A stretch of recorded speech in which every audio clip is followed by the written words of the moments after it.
Chapter 175.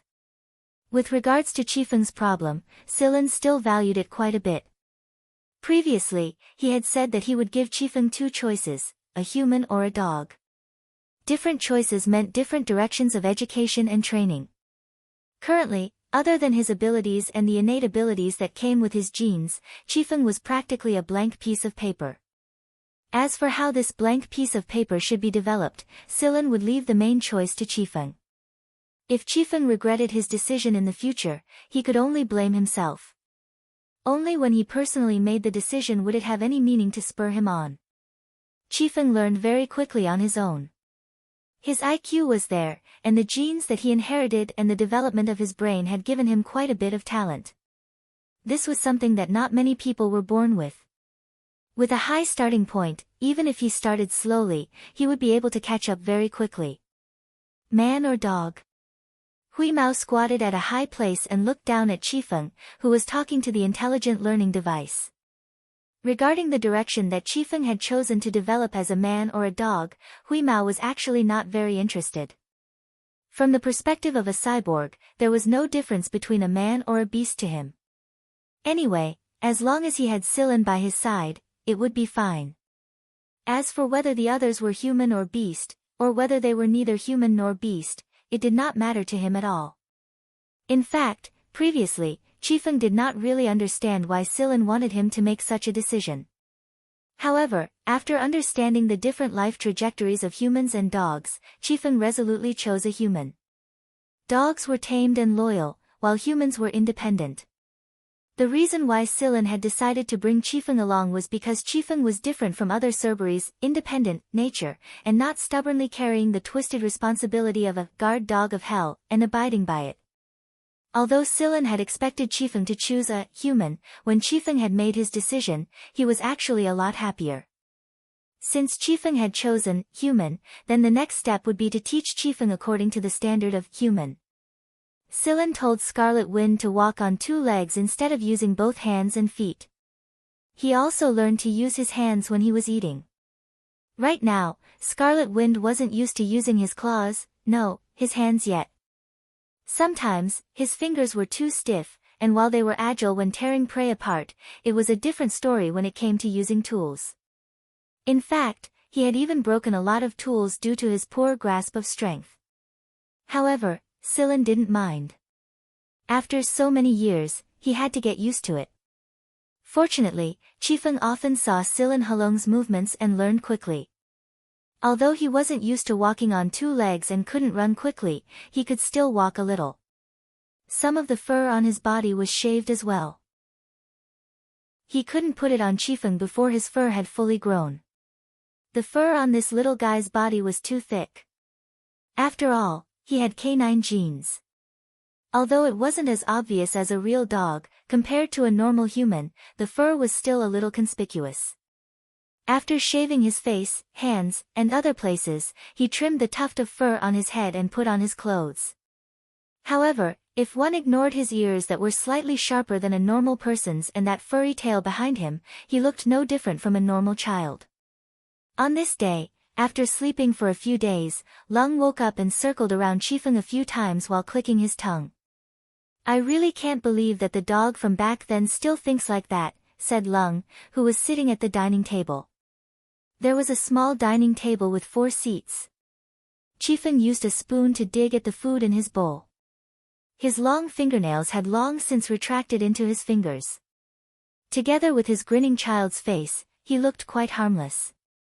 From time to time, Hui Mao would also grab the grilled fish on the plate with his claws, shoot out his claws and nail them onto the grilled fish like a fork. Then, he would bring the grilled fish to his mouth. After teasing Chifeng for a while, Lung said, "Silen, have you thought about which planet to go to?" Before he went to sleep, Lung told Silen to think about his future itinerary. Since he had decided to go to a rank 3 prison planet, then he had to look for it first. Lung didn't really care which planet he went to, so he directly passed the decision to Silen and flew straight to his destination after he woke up. The reason he chose a rank 3 prison planet was because there were too many forces in this sector. Now that the previous rank 1 prison planet had suffered a devastating blow, the forces in this sector had become even more xenophobic. High-rank prison planets were too difficult, and right now those places were firing points. Many great forces outside of Sector S had their eyes on high-rank prison planets. Conversely, only a rank 3 prison planet was the most suitable for him right now.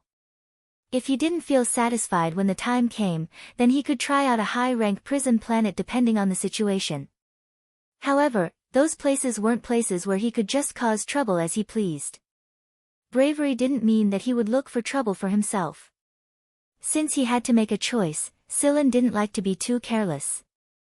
After looking at the star map for a while, he pointed at one of them. That rank 3 prison planet wasn't too far away from where they were right now, and it wasn't the closest rank 1 prison planet to the previous one. After looking at it for a while, Lung also agreed to it. He inputted the coordinates of that rank 3 prison planet into the starship's destination, and entered autonomous navigation with the assistance of robots. Now that Lung had another person to talk to, he teased Chifeng like he was teasing a child. Chifeng gave him a lot of face and didn't despise Lung for being too talkative. Before they reached their destination, they received a secret message from the Andryra family. After Lung inputted the decryption program, the message was displayed. Although the Andryra family didn't participate much in the events of the past, a few of their seniors had been sent to that prison even earlier. Therefore, the people they sent this time were mainly responsible for the safety of those family seniors. After all, with the current situation, there was no telling who would take the opportunity to kill them. Even Fog and Wuxia had appeared, and one of the Great Four, Lan Huti, was ready to make a move. Who wouldn't be cautious? After reading the secret message, Lung let Sillin read it as well. It wasn't much of a secret, and it would be helpful to their next operation anyways. A calamity of destruction? Sillin murmured after reading it. Lung scratched his head. Isn't that a bit too much? Say, even if those people came to Sector S to save a few people or kill a few people, it still wouldn't cause a calamity to the planet, would it? A calamity of the apocalypse? In fact, most prison planets in Sector S were either rank B or rank C. The higher the level of a prison planet, the lower its livability. As for Sector S's livability planets, most of them were controlled by the various forces of their own sector. But even rank B and rank C livability planets weren't easy to build. Wouldn't it be a pity to destroy them? Sillin sighed. Of course we wouldn't care if it wasn't our planet. It was true that the forces of Sector S were xenophobic not only because they hated the interference of foreign forces, but also because they were worried that the foreign forces would ignore the situation of the sector and destroy some decent planets. After all, it was difficult to even find a rank B livability planet right now. When he recalled what happened on that grade 1 prison planet, Sillin Helong also fell silent. For some people, destroying a planet was just too easy. Although it was a grade 1 prison planet, it was destroyed in less than half a day's time. There was no telling if other prison planets would follow in their footsteps. The defense of a grade 1 prison planet is relatively simple. Fog and Wuxia didn't have to put in much effort. Earlier, they used a virus to create chaos, and the other forces may use similar methods. Sillin said. Just like how Sillin used parasites to almost turn Poison Fang's garrison planet into a graveyard back then, there were just too many ways to destroy a planet and send it into a calamity of the apocalypse. Sometimes people complained about the military and government of the League of Stars, saying that they were too powerful and too hypocritical. But it had to be said that places governed by the military and government of the League of Stars were relatively safer. Unlike Sector S, the military and government of the League of Stars wouldn't say anything if a planet was destroyed. The troublesome ones were the forces of Sector S. Let's pay more attention when we get there. Right now, even a grade 1 prison planet isn't safe, and the grade 3 prison planets in the middle might run into some trouble. That's all we can do. We're not going to give up, are we? Lung yawned and went to the equipment room to prepare some stuff. He had to make more preparations this time, or he would be too passive if something happened. When they were about to reach their destination planet, Sillin hesitated whether he should bring Chifeng with him. After all, Hui Mao had made up his mind to tag along and leave Qifeng alone on the starship. The little guy always looked unhappy and looked at Silin Helong pitifully all day long. He would even whimper and pretend to be pitiful. Then let's bring him. Hui Mao licked his paws and wiped his face. It's not like he's weak. Lung also agreed to bring Qifeng with him. Even if he didn't move with them, he might be of help with his beast talent. It didn't take long before Silin breathed a sigh of relief. The Grade 3 prison planet Silin had chosen was coincidentally the planet Gui Dai Ling had stayed on 6 hours ago according to the ephemeris. Inside the prison of this Grade 3 prison planet. Due to the major incident that had happened on a certain Grade 1 prison planet, all the prisons had strengthened their security. The frequency of patrolling by the prison guards increased, and the defense systems, especially the weapons systems, were checked every once in a while to prevent them from being infiltrated without knowing it. Because the management of Grade 3 prisons was not as loose as Grade 1 prisons, the prisoners basically didn't even leave their cells, and there were no chaotic situations such as gathering together to fight. What made the prison guards relieved was that the prison had been very peaceful recently. Apart from the rising tension of the prison guards, there were no unusual signs in the prison. But it was too early to be relieved. Some of the prisoners were a little restless. Although there were usually quite a few prisoners who went crazy, they were not too conspicuous among these crazy prisoners. Some of the prisoners began to feel nauseous and vomit, and some of them even fainted. Some of the prisoners noticed that their limbs were heavy, and their muscles were atrophied and weak, even paralyzed. Some of them noticed that their vision had decreased, and their joints were sore, swollen, and tender. One of the prisoners suddenly noticed that there were some abnormal uneven scars on his face when he was rubbing his face, and the area of the scars was still expanding. Some of the prisoners anxiously scratched their heads and found that they were pulling out bunches of their own hair. Even their eyebrows and beards began to fall off. The sudden great panic caused the emotions that the prisoners had suppressed for many years to explode. One by one, they began to pound the walls and scream in despair. Even though they were separated by cells, they could feel the restlessness of the prisoners around them. In fact, not only the prisoners, but some of the prison guards were also experiencing the same situation. Because they had made various preparations beforehand, the prison guards quickly began to take measures as soon as such a situation occurred. They were able to prevent the virus, but not the radioactive material. When did the radioactive material get in? Why didn't the prison's radiation detectors warn them? The prison guards were busy trying to save themselves and check the defense system. The prisoners were wailing in their cells. However, Gui Dai Shirsi didn't have that much time to play with the prisoners. After he noticed that something was wrong, he took out the thing that Gui Dai Ling had left for him and opened the cell door. Gui Dai Shirsi was the big man with a scruffy beard. The reaction around him was different from what Gui Dai Ling had said. It had been brought forward by a day. In that case, it wasn't Lan Huidi who did this, but someone else. Ghost Butterfly 14 did not want to stay here any longer. The radioactive substances did not have much of an effect on him for the time being. He had not wasted any time during his years in prison, and his strength had improved a lot. He was much stronger than before. The people who came out of prison were not only Gui Dai Shirsi and the others from Lan Huidi. There were also people from other forces. Obviously, some people had secretly taken action during this period. In order to create chaos and escape, the people who came out of prison released the other prisoners. 14. Hurry up and find 17. Things have changed. I don't know if anything happened to her. There's more and more radioactive material. Leave now, one of them said. Got it. You guys go first. I'll go after her immediately, Gui Dai Shirsi said as he came to a cell and opened the door. The person in the cell was reading the newspaper and sitting peacefully in a chair. He wasn't affected by what was happening outside. He didn't panic because of the radioactive material either. He still exuded an academic aura and looked gentle and cultured. When Gui Dai Shirsi opened the cell door, Gaydar didn't look up at him. Guidai-Shirsi didn't show any dissatisfaction because of Gaidar's cold and indifferent reaction. Instead, he bowed to Gaidar as a junior. Many people bowed to Gaidar when they saw him. Even Guidai Ling had to take the initiative to greet him as a sign of respect. After bowing, Guidai-Shirsi left and moved with his companions. After Guidai-Shirsi left, a few crazy prisoners came in. These prisoners had almost lost their self-awareness. They were no different from lunatics. After these crazy prisoners entered Gaidar's cell, they jumped at Gaidar with cruel smiles.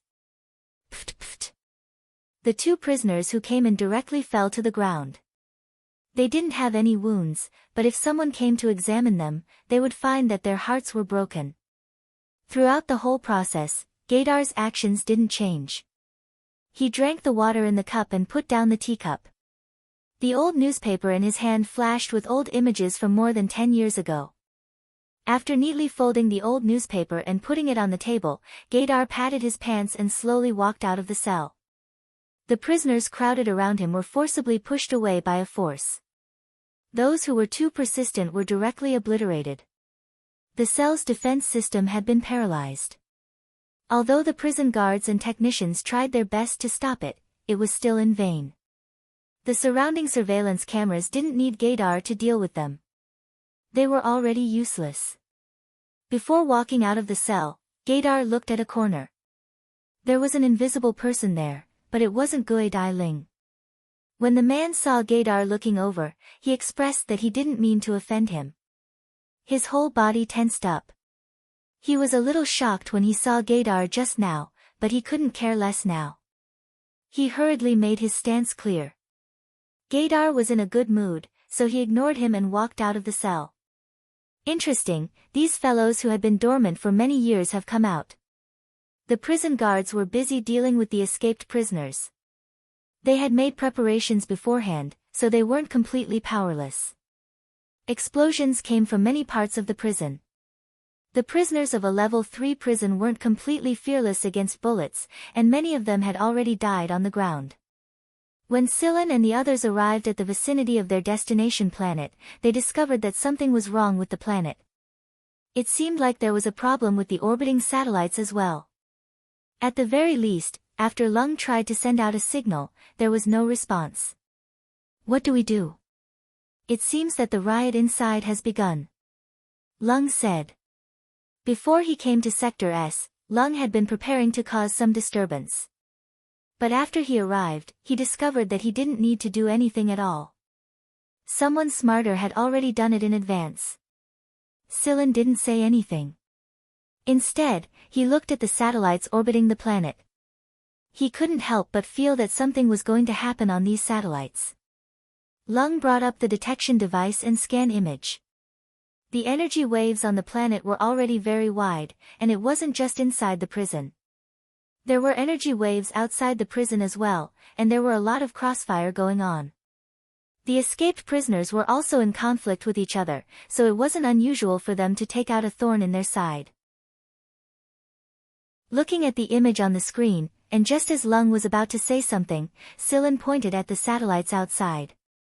A few smaller satellites were separated from the satellites. Silan knew that these satellites would fly to various parts of the planet and form a huge network of defense and attack at specific locations and angles. It was the microsatellite array. It looked like the prison's administrators were desperate. A network like this would cause a lot of damage to the prison, and they wouldn't activate it unless they were forced to a certain extent. It wasn't that the surveillance device didn't respond to Lung's unfamiliar signal, it was that they didn't have the time to do so. Right now, the people controlling the microsatellite array should be their top priority. However, before these microsatellite arrays could come into play, the mother satellites suddenly shot out rays of white light. Then, the white light swept across the microsatellites. There was a brilliant explosion. All the microsatellites were blasted to smithereens. That's... Lung's mouth fell open. What's that? I don't know. Silan said, but the planet's external defenses are gone now. Some devices were installed on the mother satellites. However, This was the first time Sillin had seen a microsatellite array destroyed in one go. Just which force had developed such technology? Do you want to go down and take a look? Sillin said. Now that the planet was in chaos, it would be easier to break in. Of course. Let's teleport to a fixed point. Alright. Chapter 176. Sillin chose a temporarily uninhabited place slightly further away from the prison and teleported there directly. As for the starship, it remained hidden somewhere around the planet. This time, Sillin Helong did not plan to split up. After last time's lesson, he knew that every prison planet in Sector S was a great threat. If he was too far away and something happened, the other party would not be able to rescue him in time. As for Hui Mao and Qifeng, Wheeze, the main reason you're bringing Qifeng with you this time is to familiarize him with the battlefield environment. Stay hidden and observe. Don't do anything rash. Sillin said. Observe? Hui Mao's beard bristled. He was about to voice his opinion, but he thought of something and pulled his ears back. He said reluctantly, all right. Teach some of your battlefield techniques to Qifeng, especially electronics and firepower equipment. He doesn't have them in his original environment. That shouldn't be a problem for you, right? No problem. Hui Mao replied with his ears drooping. Sillin pinched the back of its neck and brought it up to eye level. Promise me you won't do anything rash. I promise. He gave a few simple instructions to Qifeng and told them to prioritize their own safety. He didn't care if they died here, and they could forget about following him in the future if anything happened. They only split up after receiving his promise. Watching the two figures flying away, Sillin sighed. I can't shake the feeling that these two aren't easy to deal with. In such a chaotic environment, it shouldn't be a problem as long as they don't attack first. Besides, they're not weak either. Lung patted Sillin. Let's go and see who we can run into this time. Some of the people who had appeared at Sector S this time were rare outside of Sector S. Every time they probed deeper, they would be able to obtain some very important information. This was also one of the reasons why Sillin and Lung had come here despite knowing the danger. Sillin and Lung slowly snuck their way towards the prison. There were people fighting inside the buildings around the prison, and they were basically all prisoners who had escaped from the prison. They were firing at the guards and guard robots that had been released from the prison, and the prison guards were too busy to care about the situation outside the prison to care about what was happening outside. The two of them carefully avoided the crossfire of these prisoners. One of the guard beasts noticed them, but before it could roar, Sillin shot it through the eye and killed it. Your marksmanship isn't bad. Long laughed. Nice gun. Sillin put away his gun and continued to sneak forward. The gun was given to him by Lung. It was a gun specially made by the Andryara family, and its power wasn't something a regular gun could compare to. The air was filled with the smell of blood, human, beast, and the rustling sounds of destroyed robots. Compared to a level 1 prison, the defense here was indeed much more complicated. However, the collapse of the main defense system was like the removal of an arm of the prison, so it was much more difficult for the prison guards to deal with it. Sillin was walking towards the prison when he suddenly stopped and looked diagonally upwards. There were no overly tall buildings on Prison Planet, but there were a lot of 2- or 3-story houses in the surroundings. They weren't normal residential houses, but rental houses. They were used to rent to visitors at high prices, and they were also temporary residences for transport personnel. However, it wasn't a period of replenishment recently, and there weren't many visitors either. Most of the houses were empty, and now they were riddled with holes by the prisoners and guard beasts. Sillin gestured to Lung and moved towards the direction. There was a bathroom there, and it was locked. Opening this kind of lock was a piece of cake for Lung. He took out his decoder and quickly unlocked it with a beep. When he opened the bathroom door, Sillin immediately saw a young man lying there covered in blood. His body was pierced in many places, and it didn't look like he was stabbed by a sharp weapon. He's still breathing despite being injured to this extent, Lung said after taking a look. This person's internal organs were severely damaged, especially the ones on his abdomen. One could tell from the wounds and the mucous membranes and small fragments in the blood that flowed out. However, this person's life force was still maintained despite such injuries, and it was even showing signs of recovery. Although the rate of recovery was extremely slow, it was still healing. He doesn't look like a prisoner here. Sillin looked at the equipment on this person's body. Huh. Because of the extra holes, Sillin could see patterns from a bloody hole on the side of the person's abdomen. Sillin reached out and lifted the clothes on this person's abdomen. The patterns were mainly on this person's waist. It was a butterfly tattoo with a sinister wing pattern. Ghost butterfly. Sillin Helong looked at each other, both surprised and puzzled. He was surprised that someone from Ghost Butterfly would actually appear here, and puzzled as to who had the ability to injure this person to this extent. According to this person's physique, he should be quite strong. Just as Sillin Helong was feeling puzzled, the young man who was leaning against the wall suddenly opened his eyes, and the sudden burst of killing intent caused the surrounding temperature to drop significantly. However, this killing intent quickly retreated, and he looked at Sillin and Lung with puzzlement. Guidai Shichi? Lung called out. There was a number 17 on this person's ghost butterfly tattoo, which also represented this person's identity. This young man was Guidai Shichi, who had been with Guidai Ling before. After Guidai Ling left that time, he had been hiding in the surroundings, waiting for the right time to make his move. However, he did not expect that he would also end up in a predicament. Seeing that Sillin Helong knew his identity and did not show any killing intent, he did not seem like a prisoner who had escaped from prison. He nodded, but did not say anything. Right now, he did not have the strength to speak. It was already good enough that he could just barely start to recover. Looks like you can't speak. Lung frowned. His vocal cords are not injured. Guidai Shichi's face twitched. But I injured my lungs and other organs. Guidai Shichi glared at the two people in front of him. Since there was no killing intent, these two people did not seem to be planning to help him either. Just like that, the two of them stared at each other. The sounds of gunshots and fighting outside the door did not distract the three of them. Finally, Sillin shifted his gaze to Lung. When he saw Sillin's gaze, Lung covered his chest with his hand. This guy has a beast's body. I'll just use normal medicine.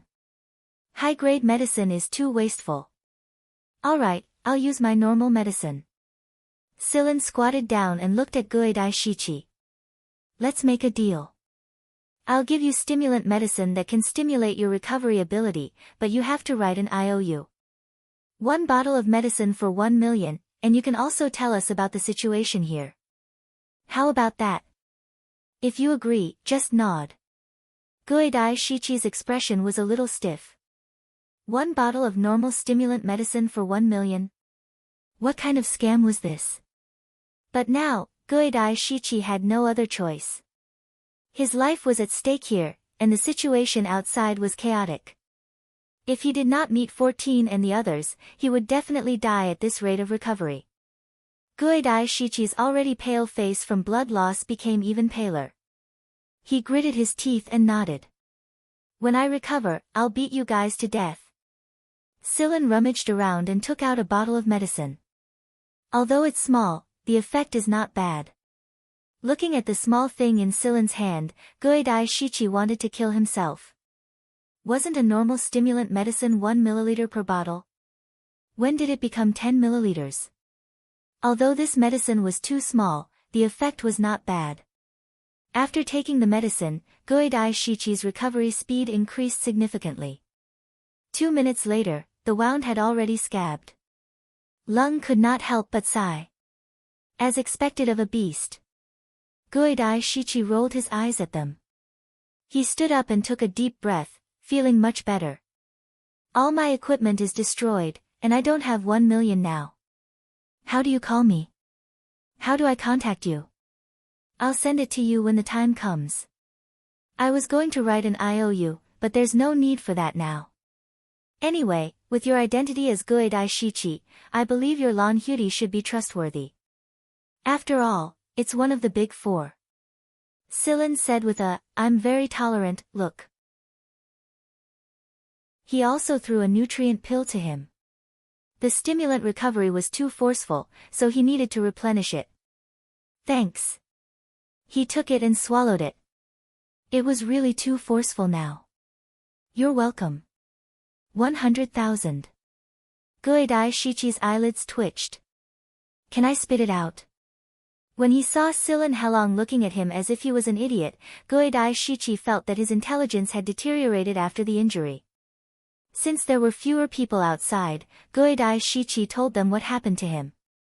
Originally, they planned to take action at a time when the time was right.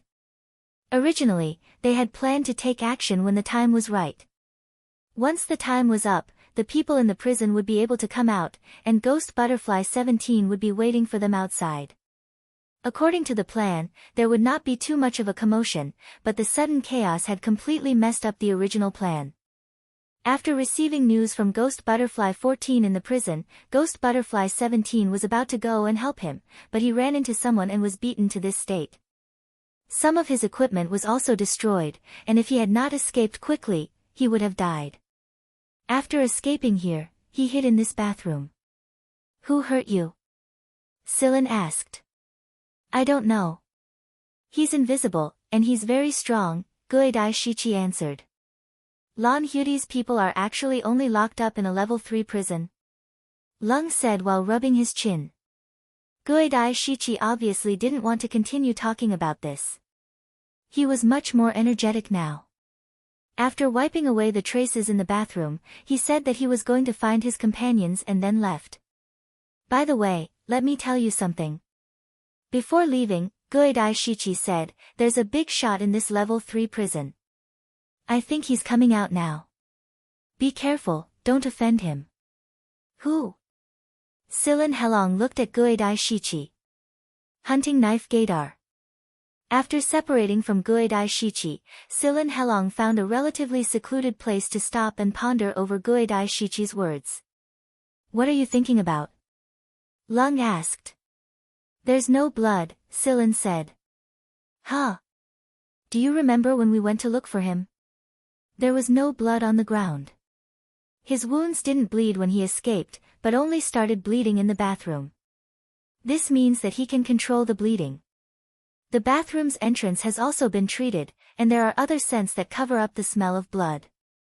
Even the guard beasts won't be able to smell it. Lan Hyuri's men are not to be underestimated. A pause later, Lung asked again, what do you plan to do about hunting Knife Gaidar? We'll take it one step at a time. I hope we don't run into him. But even if we do, as long as we don't offend him, he probably won't attack small fries like us, right? Lung held his head and ran his fingers through his hair to scratch it. He thought for a moment, I didn't think that Lan Hyuri and hunting Knife Gaidar would be here. If we were to check the prisoners' information, we probably wouldn't find their records. In fact, I'm guessing that an important person from Mist or Wuxia is hiding in that level 1 prison. Silin said. It's unexpected. The prison at Sector S has become their hiding place. Then are we still going in? After all, the employer of this mission at Sector S is you, so the choice is yours. Silin looked at Lung. Won't you feel regretful if we don't go? Let's go. There are some things we need to understand since we're here. Even if we don't understand them, it's still important to get some information. Boom. Another explosion occurred at the prison. Let's go. We'll seize this opportunity. Silin Helong took advantage of the chaos created by the explosion and entered the prison through a breach. The moment he stepped into the prison, Lung suddenly felt uncomfortable all over. Silin dragged Lung into an empty office. The prison guards had all gone out to deal with the prisoners, so no one was here. What's going on? I feel uncomfortable all over. Lung looked at the scanner. There was no other life around, but it still made him feel very uncomfortable. Radioactive substances. Hearing Silin's words, Lung hurriedly looked at the mini detector in his hand. Although there are some rays and particles, they're not within the range of threat. If it was really serious, the detector I carried on me would have sounded an alarm a long time ago. Sillin felt the substances in the air and shook his head. It's indeed radioactive substances, and there's a lot of them. It's just that a lot of them have already decayed and are no longer within the range of threat. The period of threat has already passed. Looking at the elements and radiation levels displayed on the detector, he said, "You're saying that most of them have already decayed?" After decaying, they would become another type of element. It was no wonder that the detection data was off. But how could they decay so quickly? It's understandable if it's a small amount, but if it's as you say, this is a large amount of radioactive substances. Isn't it impossible to predict the precise time when a radioactive nuclide decays? Godfather. Sillin said the name directly. Lung's entire body trembled, and he looked at Sillin with his mouth wide open in disbelief. Then, he covered his face and squatted there. Sillin, how can our luck be so good? Godfather was a person. 20 years ago, as a 4-star academician at the League of Stars Research Institute, he discovered a method to control the time when radioactive elements decayed. He controlled the activity of their nuclei so that the time of decay would proceed according to his will. At that time, it had influenced the entire academic community of the League of Stars. However, many academics, especially those from the League of Stars Research Institute, voiced different opinions. Later on, when it was revealed that Godfather had caused the deaths of many innocent researchers in the process of his research, Godfather's research was put under control. Later on, Godfather escaped with his technology and joined the Azrael organization. He had always been an authority in the research of radioactive elements and decay, so people later gave him a nickname, Godfather. Godfather had influenced many people. Regardless of whether it was good or evil, people in the research of elements worshipped this Godfather. Ever since he joined the Azrael organization, Godfather had never been heard from again. Since Godfather had taken away his technology and research results, and he had also joined the Azrael organization, the matter that could have been published in the absolute authoritative journal, Password, had also disappeared. Now that Godfather was mentioned, Azrael had to be mentioned. Azrael was a unique organization. In their view, there was no such thing as good or evil. They did not belong to hunters, adventurers, or assassins.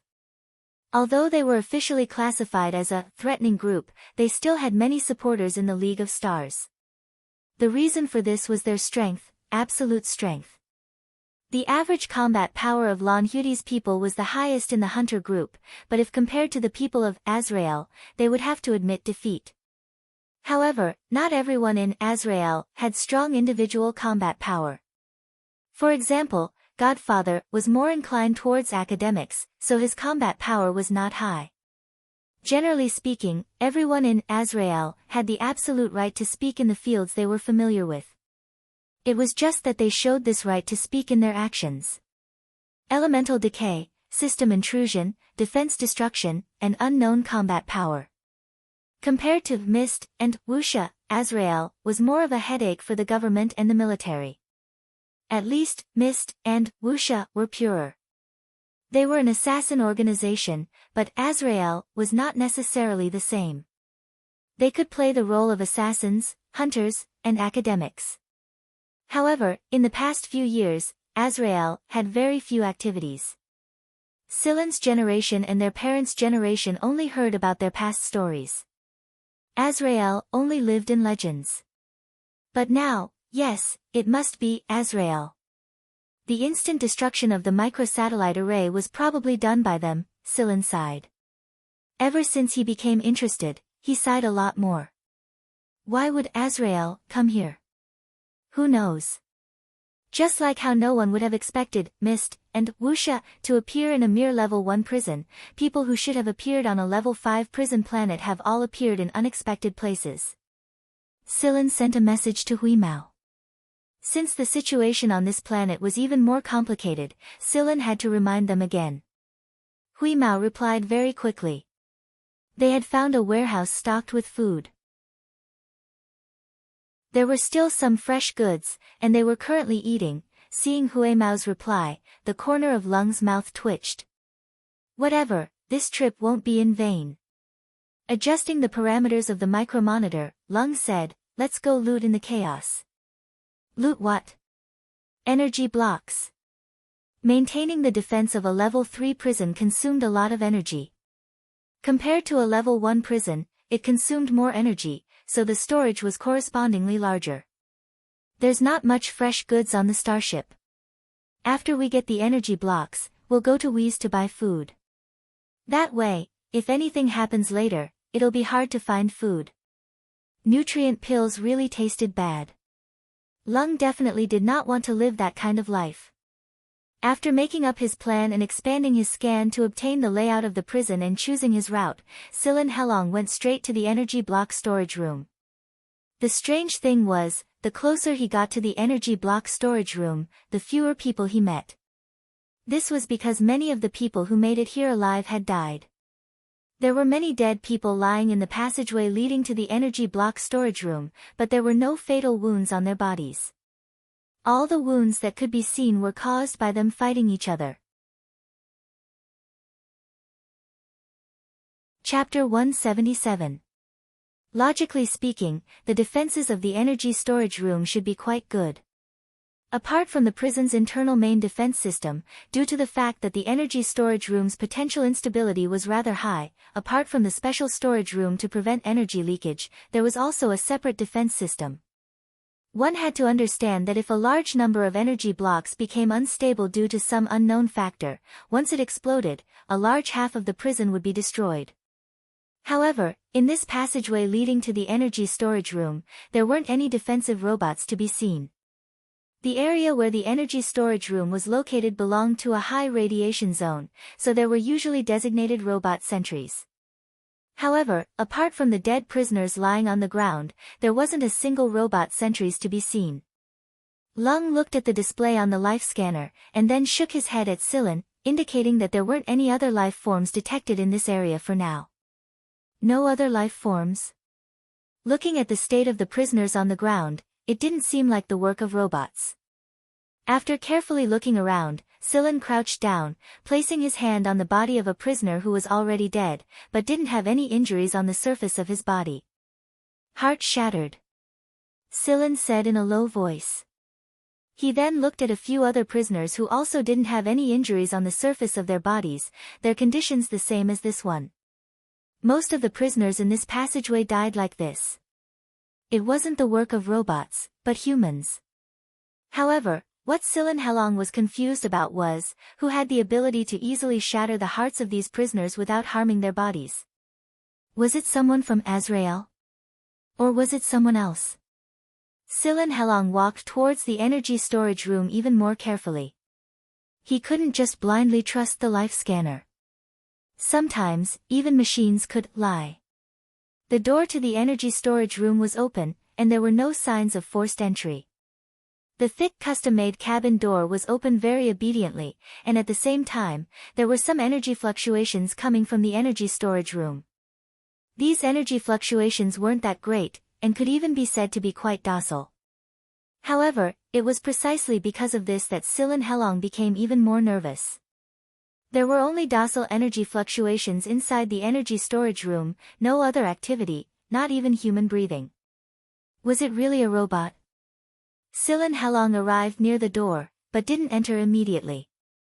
Lung released a small spherical detector, and the small ball floated in the air as it flew towards the door of the energy storage room. However, when it reached the door, its program momentarily went haywire, and it immediately rolled away, rolling away extremely quickly. Lung, Silin gestured for him to go over and take a look. As he carefully moved to the door, Silin could already feel the obvious magnetic field around the storage room's door. No wonder Lung's probing device had gone haywire. This should also be the reason why the robot sentinels did not appear here. However, when Silin saw the person inside, he was no longer in the mood to think about the robot sentinels and the changes in the magnetic field. It was actually a human. Seeing that Silen's entire body was tensed up but he was not attacked, Lung quickly moved over and looked at the storeroom. When he saw the person inside, Lung's pupils shrunk. The box containing the energy blocks had already been opened. The man had his back to Silen and the others, one hand directly placed on the energy block. After all, the energy blocks here were not like the energy blocks used in small household appliances. The energy blocks here were stacked in large chunks that were 1 meter high. However, Silen could clearly see that the energy blocks in the box next to him had already been exhausted. That person was absorbing energy. Without using any other medium, he could actually directly absorb energy from the energy blocks. However, thinking back, Silen seemed to have done something similar himself. That person did not seem to notice Silen Halong's arrival. He did not move or turn around at all, still maintaining his original posture. However, Silen was willing to bet that the person had definitely noticed the two of them a long time ago. Before seeing this person, one would not have been able to sense that there was someone here. This person had too little presence. However, after actually seeing him, it felt absurd, like a combination of contradictions. Silen Halong very tacitly did not disturb the person's energy absorption, nor did he want to attack and steal the energy blocks while he was absorbing the energy. However, if he left immediately, he did not know if he would be directly obliterated. At least, Silen felt that if he did that, that person would be ruthless and ruthless. Otherwise, there would not be so many dead prisoners around here. Silen gave Lung a look. It was best not to act blindly without thinking. Not long after, other prisoners came over. When they saw the energy blocks, they also showed greedy looks. Silen Halong flashed to a corner of the storeroom to avoid a direct confrontation with these prisoners. These prisoners who came over were obviously mainly targeting the person who was absorbing the energy. Several prisoners raised their guns and fired continuously. These guns were all taken from the prison guards, and they had the prison guards' insignia on them. It seemed that the prison guards were not in a good situation. Bang bang bang. When the bullets got close to that person, there seemed to be a huge resistance. When they were half a meter away from that person, their speed directly dropped to 0. After a few shots, the prisoners who came over also knew that this person was not someone they could deal with. One of them was about to take out a stimulation-type high-energy weapon, but before he could do anything, he directly fell down. Silen could feel that that person was the same as the prisoners in the passageway outside. His heart was broken. He did not see how he moved his hand. He did not even make any other movements, but the prisoner who was more than 20 meters away was obliterated. The other prisoners wanted to escape, but as soon as they reached the door, they directly fell down. Lung swallowed his saliva and looked at Silen. What should he do next? Let's keep it like this for now, Silen thought. A few more people came over in between, but they all met the same result. There were already more than 20 prisoners lying at the door, and they all died from the same cause.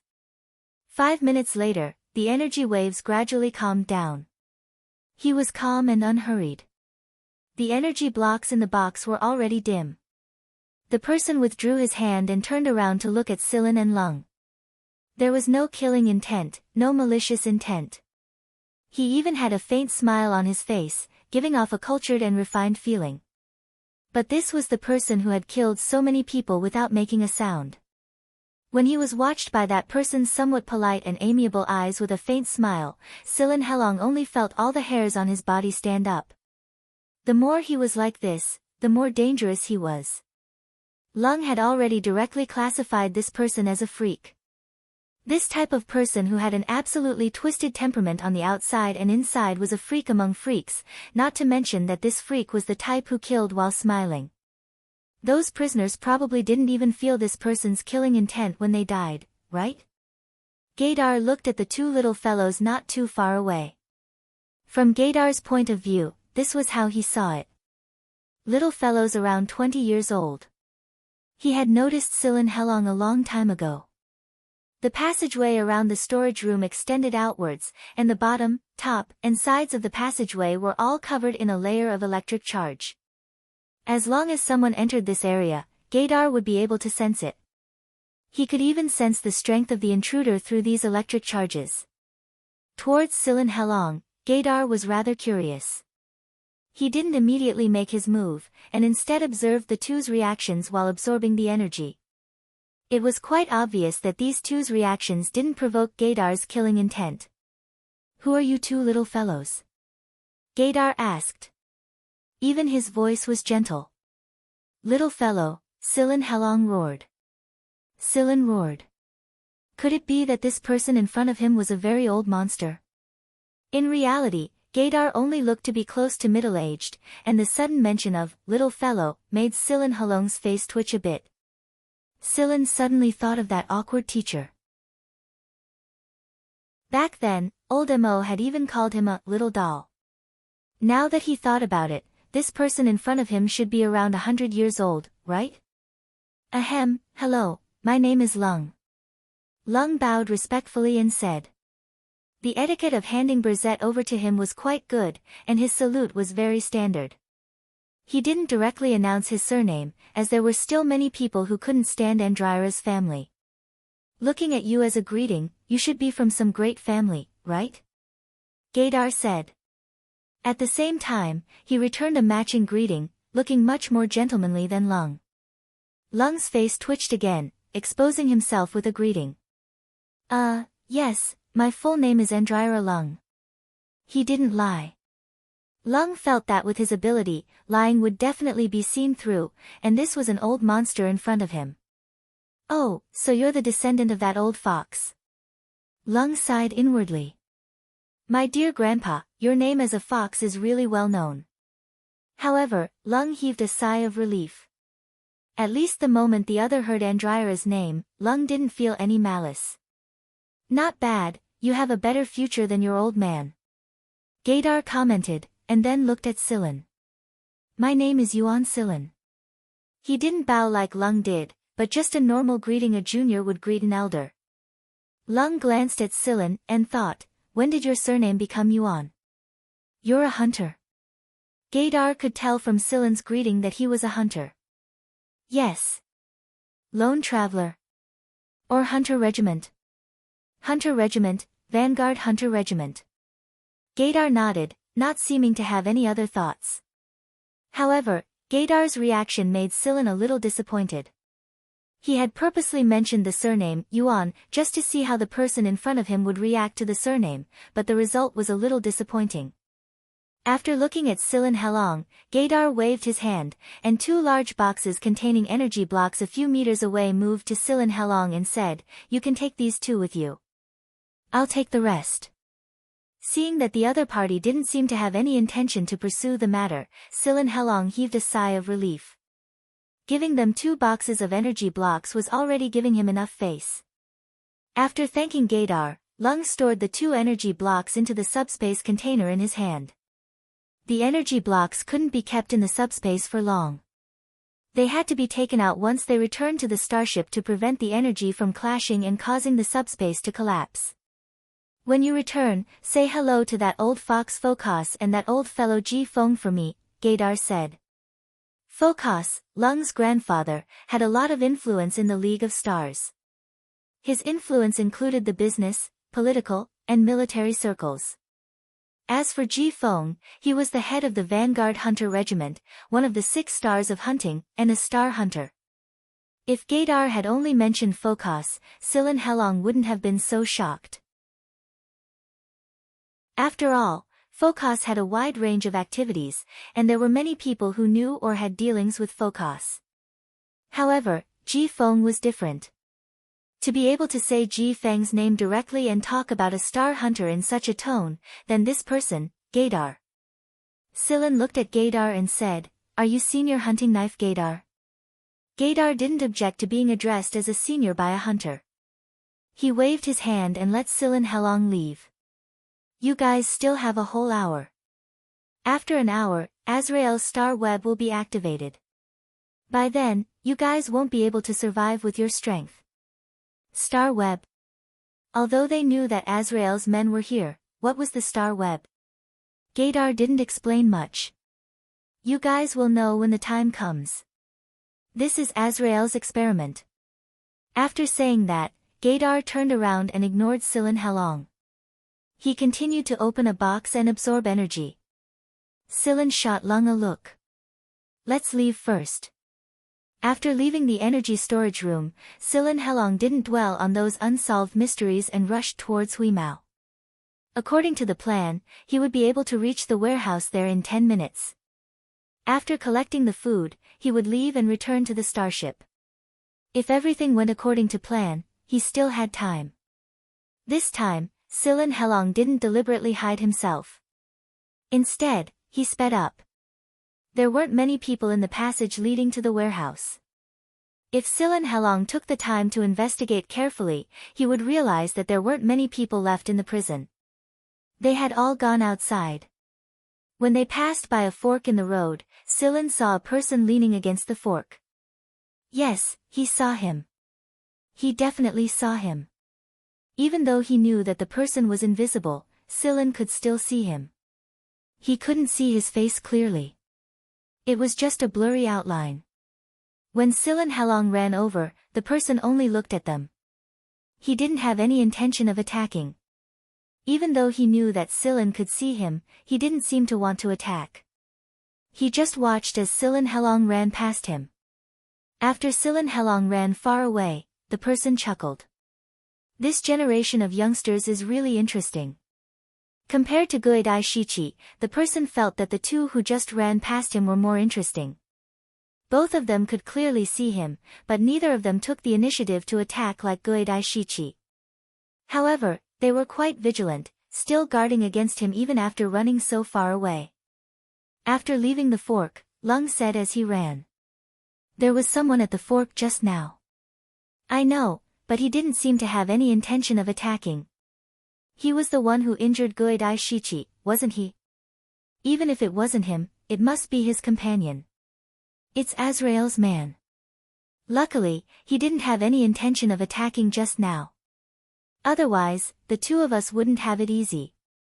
Silin Halong was in a hurry. If he really fought with that person, he wouldn't be able to win. Even if he could, it would take up a lot of time. After listening to Gaydar's words, the two of them just wanted to hurry to the warehouse to stock up on food and leave. Although he didn't know what the star web was, since Gaydar said that, Silin Halong believed him. Along the way, they only encountered a few prisoners, and they were basically people with confused minds. When they saw Silin Halong, they rushed over, but they were quickly dealt with by Silin Halong. When they arrived at the warehouse, Huimao was holding a fish and gnawing on it. The bones were crunchy, and the fish, which was nearly 100 times larger than Huimao's current size, was bitten until only its head was left. At the side, Qifeng was chewing on jerky. Huimao had said that they should eat as much as they could, so Qifeng didn't hold back at all. Silin Halong selectively collected some of the items in the warehouse. There was still a lot of food on the starship, so now they were mainly looking for fresh goods. The fresh goods in the surrounding warehouses had all been moved by Silin Halong. Looking at the much emptier warehouse, Silin looked at the time. There's still 40 minutes. Let's go. Hurry up, said Lung. Let's go, foodie.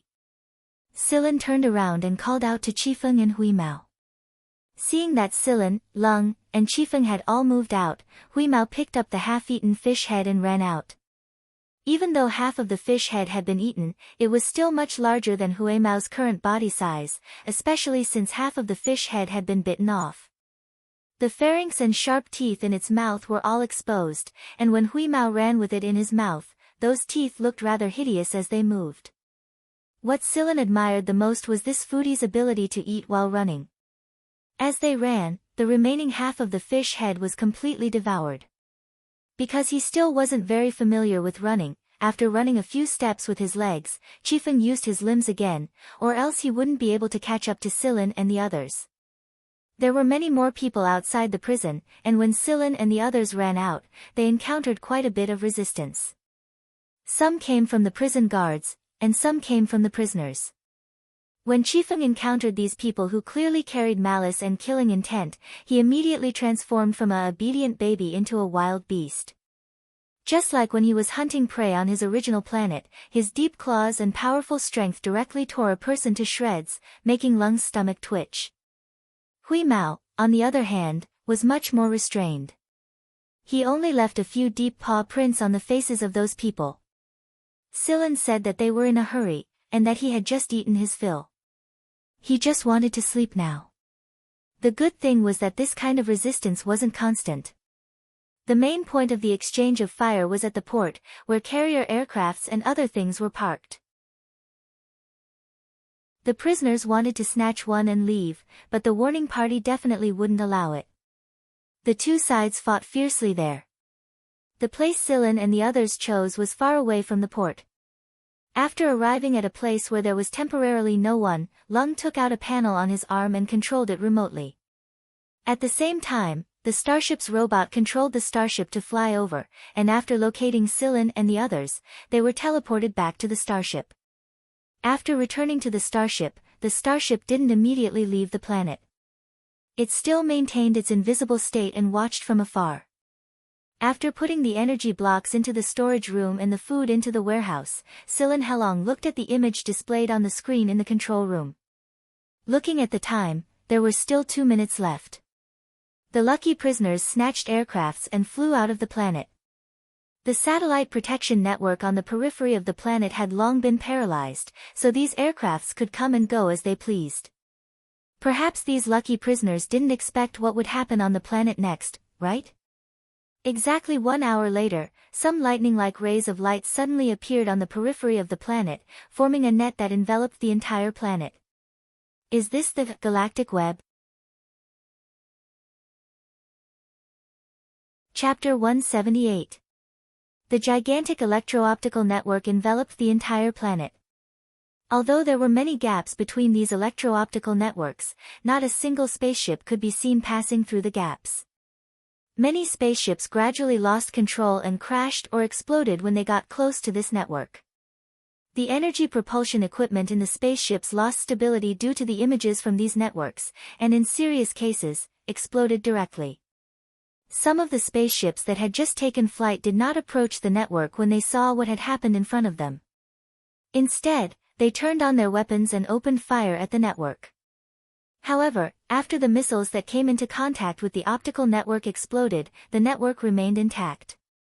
From the images taken by the surveillance equipment Lung had left on the planet, it could be seen that the surface of the planet had undergone obvious changes.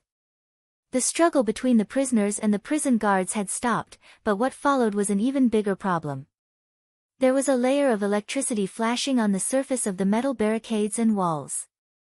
A prisoner had been kicked into a metal wall, and because he was unable to stand up, he was charred by the electricity. Even the prisoners who had not come into contact with these metal substances felt that they were in a space filled with electric charges. Their hair stood on end, and the guns and daggers that they had been holding had been thrown away. Now, they were all looking at the sky above them in fear. Sets of data measured by the surveillance equipment were transmitted over, and through these measurements, Silen Helong could imagine the current situation on the planet. As the density of the electric charges increased, the situation on the planet became more and more serious. As for the rest, Silen Helong could only speculate based on the images he had seen and the data he had analyzed. The network's coverage and density were gradually increasing. At first, Silen Helong could still see some changes on the planet from the starship, but gradually, the entire dense network formed by electricity covered the surface of the planet. After the gaps became smaller, it was also slowly covered by a layer of light film. The surveillance equipment Lung had left on the planet had lost contact with, and the signal must have been affected and completely cut off. Not long after, streaks of electricity struck the ground from the network. The entire planet was surrounded by lightning and filled with electricity. Silen could not see the exact situation on the ground, but he could imagine this kind of lightning, this kind of density and intensity. It was no wonder that Gaydar had said that with their current abilities, they would not be able to survive under the galactic network. Perhaps the people trapped on the planet could not see clearly, but Silen, who was in space, could see it clearly. The electro-optical network was initially launched from the mother satellite outside the planet. There were satellites in different orbits, and some that should have been launched by Azrael's people. These combined to form the initial network, and then these networks began to branch and connect again. Like a spider weaving a web, there were fixed points, and then a dense network rapidly developed from these points. On the planet under this net, it was as if a violent electromagnetic storm had swept past. Then, there was an earth-shattering thunder and lightning. Scylla didn't even need to look to know that this planet was riddled with holes after the galactic web was taken back. Prisons, buildings and so on were no more. Perhaps there would still be a few survivors after going through the star web, but they were still very few. The others, as well as the buildings, had all been reduced to ashes by the lightning. Silin Helong had witnessed the destruction and end of a planet, and he was feeling rather complicated right now. Gaydar had said that this was just one of Azrael's experiments, but why did Azrael's people choose this planet as the experiment site? Was it because the League of Stars' official jurisdiction in Sector S was small? Or was it the same reason Silin Helong had chosen this planet? Or was it something else? Silin did not know. What he knew was that there were still many powerful people and forces in the League of Stars. The destruction of a planet may be but a blink of an eye. Without a reference, it was very difficult for a person to see themselves clearly.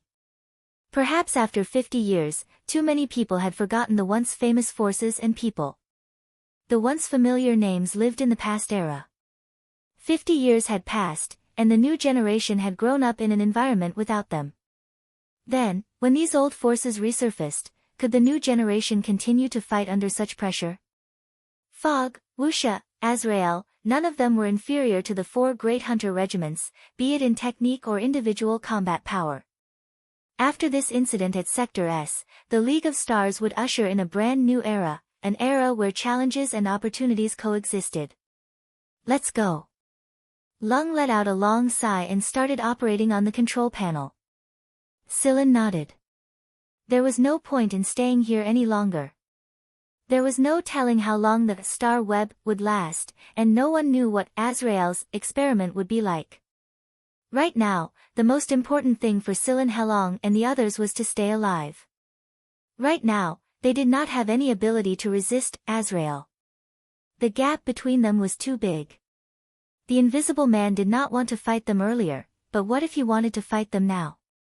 Now that Guidai Shichi was beaten to such a state, Silin Helong did not want to follow in his footsteps. It was better to leave first. I can't afford to offend him, but can't I just hide? The energy blocks they brought with them were enough for them to leave Sector S, plus, there were 2 big boxes of energy blocks they fished out from the prison's storage room. They also had enough food. As long as they didn't run into anything special, they should be safe. But with the current situation at Sector S, nowhere was safe. Not long after they left the Rank 3 prison planet, Lung received a message from the Andryra family. Right now, the Rank 4 and 5 prisons were in chaos, but the people there were not easy to deal with. Any random person was AB squadron leader of the 4 great hunter regiments. Moreover, there were a lot of hidden experts and new technological weapons.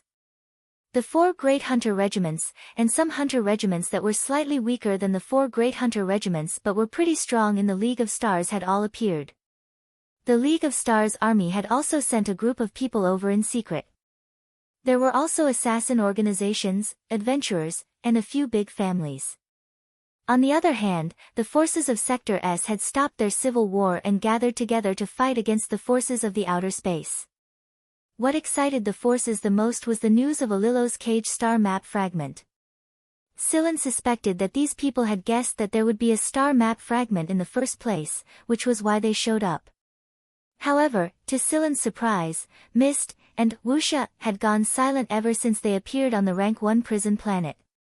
In fact, they did not even participate in the subsequent battle for the star map fragment.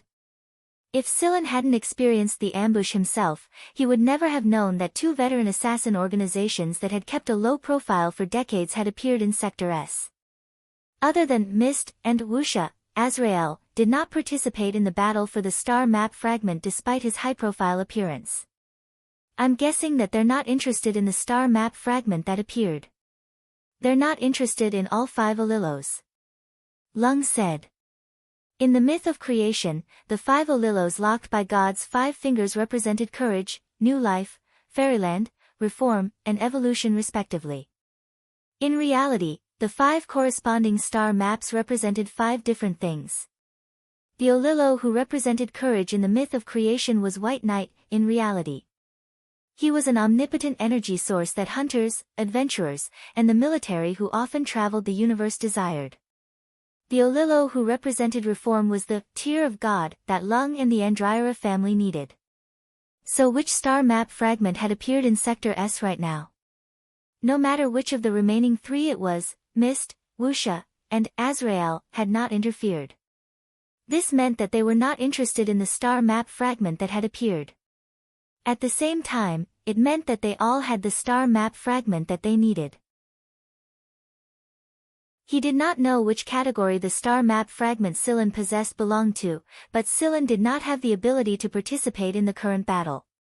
Lung adjusted his course and decided to leave Sector S. Sigh, I thought that it would only be the Big Four and some other families and organizations causing a ruckus.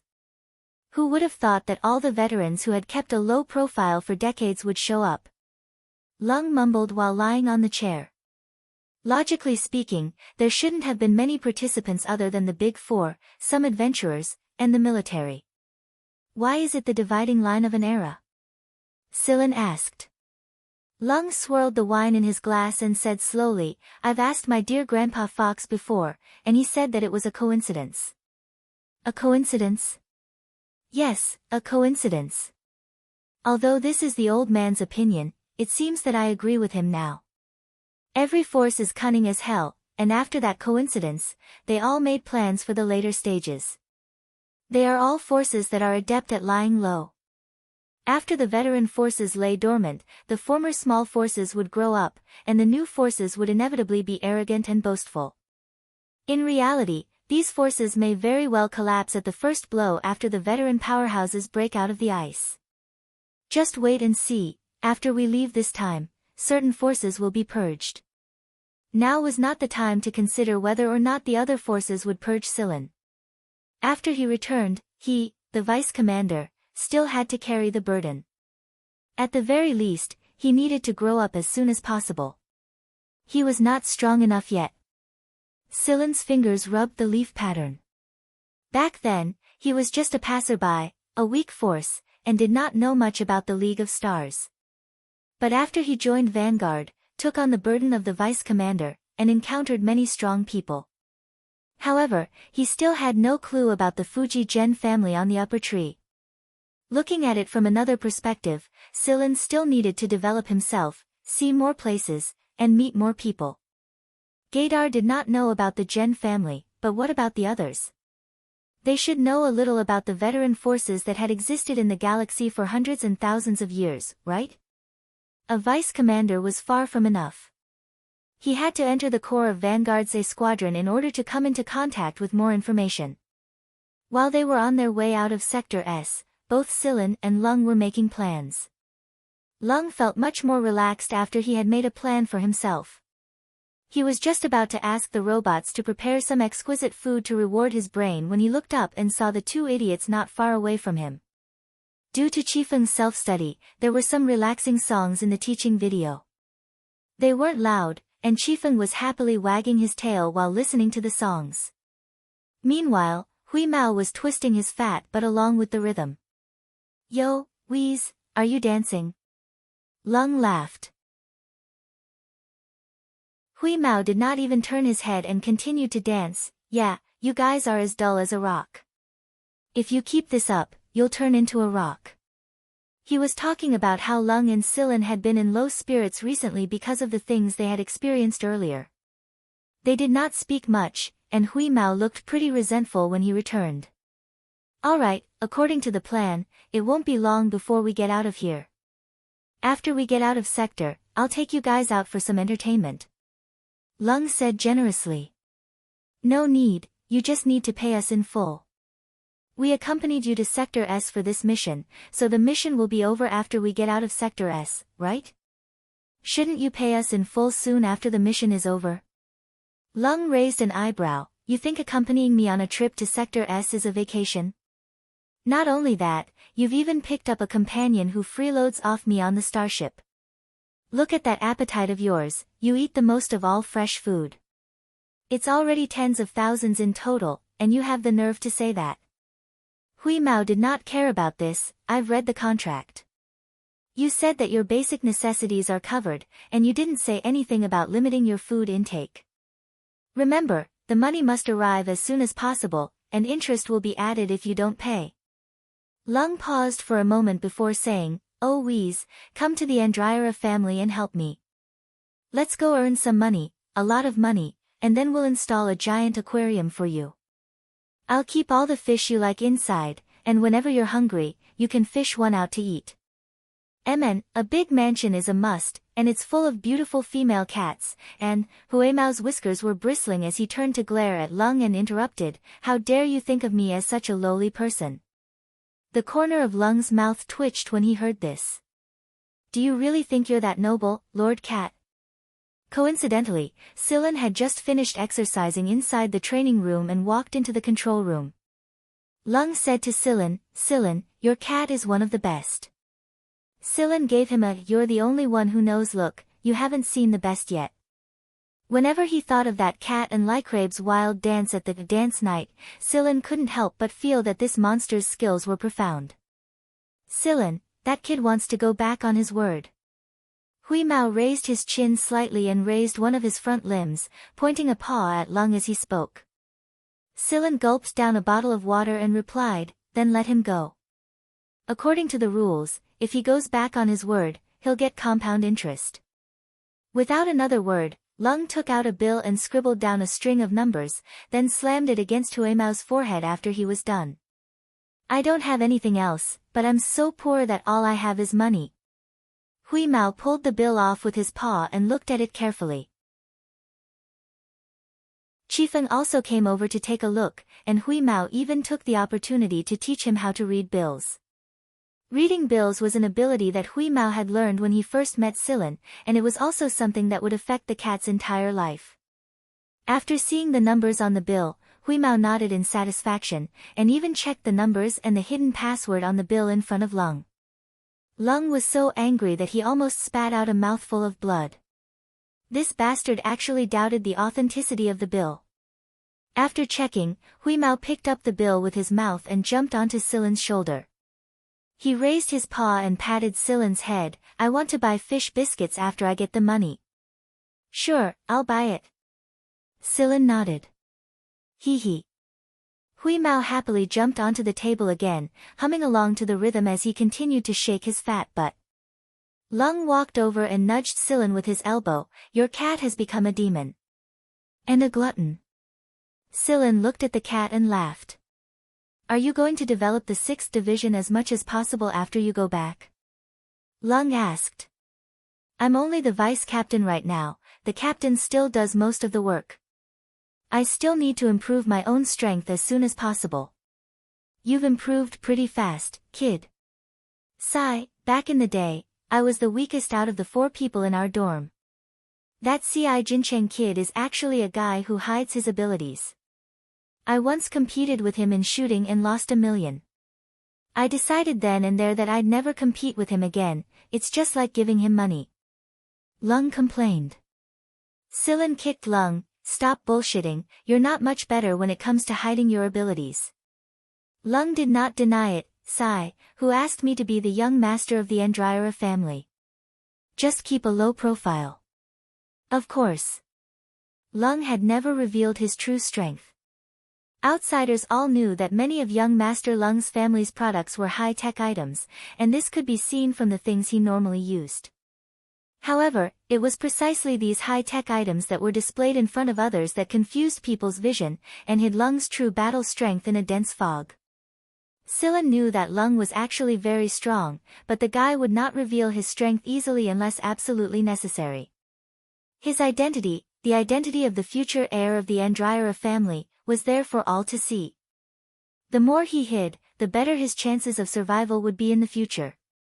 Just like back in Seven Lights, there were a lot of things that didn't need to be explained too much. Since the route they chose to leave avoided the conflict zone, although it took them a little longer, they still made it out safely. The conflict at Sector S would probably continue for a while longer, but that was no longer Silin Halong's consideration.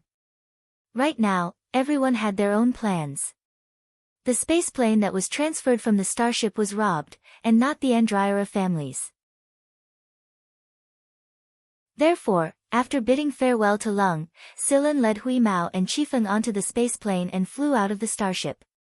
Silin, are we going straight back to Sector K? Hui Mao looked like he was in a good mood. Yeah, we've spent a lot of time at Sector S. When we get back, the division will probably reorganize a little and carry out the follow-up plans. This can be considered a new beginning for the 6th Division, and we have new members like Yudos, Lycrabe, and Qifeng. Also, the other division commanders will introduce some new members to us. After all, we need new supplies every time we reorganize. Our B squadron is the strongest. Hui Mao said proudly. Silin smiled, yes, the strongest. Along the way, Hui Mao told Qifeng some things about Silin's B squadron, but he only talked about familiar faces like Tang Qiuqiu. Hui Mao didn't pay attention to the rest at all. Qifeng was a little nervous, but he was more expectant than anything else. Silin looked at them once before turning back and continuing to pilot the spaceplane. People and talents, combat power and technology were all indispensable to the development of a fleet. As for Sector S, he would visit it again if he had the chance. Chapter 179. In the hall, Carrie sat there with a livid face. His whole body was exuding anger and resentment, and he was in a depressed state. In front of Carrie, there were 4 guys squatting. From left to right, they were Hui Mao, Hulu, Qifeng, Xueqiu, and the Miantuan. Hui Mao licked his paws and wiped his beard, wiping the food residue from the corner of his mouth. He didn't care about Carrie's depression at all. Qifeng wagged his tail uneasily and drooped his head, glancing at Carrie from time to time, as if admitting his mistake. Xueqiu had a charmingly naive look and looked simple and honest, but those who knew this fatty knew that this was just the surface. In fact, this fatty was full of evil tricks, and had learned from the Miantuan to become worse and worse. As for the Miantuan, he had been through a lot of training and had seen many similar situations. When he needed to put on an act, he would show weakness when he needed to, and he looked even more innocent than Carrie. When Carrie saw them, the veins on his forehead bulged. Didn't they just run out to compete with Yudos? When he came back, he found that his storage cabinet had been emptied, eaten, drunk, and taken. Carrie glanced at Xueqiu and was furious. This fatty had recently learned to store food like a hamster. Carrie felt that the reason why this fatty's mouth was so big was because it was stuffed with food. Rubbing his forehead, Carrie said in a low voice, I say, why are you guys always staring at my storage cabinet? Xiao Shang, Ba Dao, and Beaver also have a lot of food in their cabinets. Do you think I'm easy to bully? The Miantuan blinked. It couldn't speak, but the instigator was this little devil, and he still looked innocent. Who opened the lock? Carrie asked. After returning to Sector K, Carrie had already changed his locks 3 times. Not long ago, he had purposely obtained a lock that was said to be highly secure from the A Squadron. Otherwise, Carrie would not have let his guard down recently, and the first thing he saw when he returned was an empty storage cabinet. He was wrong, he was really wrong. He shouldn't have let his guard down, especially when this Hui Mao came back. These guys had gathered together to find a few evildoers from different organizations. Hearing Carrie's question, the 3 on the right turned to look at Hui Mao, who was crouching on the far left with a calm expression. Carrie's eyes twitched. He knew it was this cat. Carrie had a love-hate relationship with Hui Mao. After all, this cat had saved his life before. However, this fellow was really infuriating. Carrie thought for a moment and asked, I say, Wheeze, did Silin mistreat you and didn't feed you? No. Hui Mao answered honestly. Then why did you light up my storage cabinet with them? Because the Miantuan and Shueqiu told me that you have Sector K specialties. I haven't eaten much of Sector K's specialties, at least not the stuff in your cabinet. Hui Mao had no self-awareness of his wrongdoings. Carrie raised an eyebrow and stepped on the Miantuan's tail that was about to escape. Then, he grabbed Shueqiu's big face and said, "You too," thud. Thud. 2 snaps on the head. Shueqiu covered his head with his chubby hands and looked wronged. Meanwhile, the Miantuan gradually tore down from the wall, his flat body pitifully recovering. Don't give me that. After taking care of Shueqiu and the Miantuan, Carrie faced Qifeng and advised earnestly, I say, Qifeng, don't learn from these 2 bad guys. I'll teach you one thing, you'll be stained by the company you keep. Breaking into someone's cabinet and stealing food is wrong, you shouldn't do it. Qifeng swung his tail and tilted his head, seemingly digesting Carrie's words. Hui Mao licked his paws and looked at Carrie. He asked, why are the prices on this planet so expensive, Carrie? Isn't this the Vanguard's base? How can they treat their own members like this? On this planet, the price of a lot of food was doubled, or even several times higher. After seeing the prices, Hui Mao became stingy. The allowance Silin gave him was limited, so it really wasn't worth it to buy these things. Because of this, the Miantuan beckoned with his tail and went to rob Carrie. In reality, every squadron's food and other items are specially prepared by themselves. Only medical and some other equipment are used for public use. The stockpiling of items and amassing wealth are all considered by the B Squadron. It is generally believed that capable B squadrons are self-sufficient and have more money on hand. Those who can't can only pay a higher price in exchange. Is that so? How stingy? Hui Mao's ears twitched. This isn't stingy. If you want to buy food in bulk, the best way is to fly your own spaceplane and buy it. Not even 10 squadrons can afford to feed people with your appetites. Although the 4 fellows in front of him looked quite small, every one of them was a big eater. The Miantuan's appetite was 3 times his body weight, and Hui Mao, Qifeng, and Shueqiu were all fellows with fast metabolism. Right now, Shueqiu was almost 60 centimeters tall when he stood up. He had been growing really fast recently. Carrie had already flown his spaceplane to go shopping once, and he didn't expect to see Hui Mao and Qifeng this time.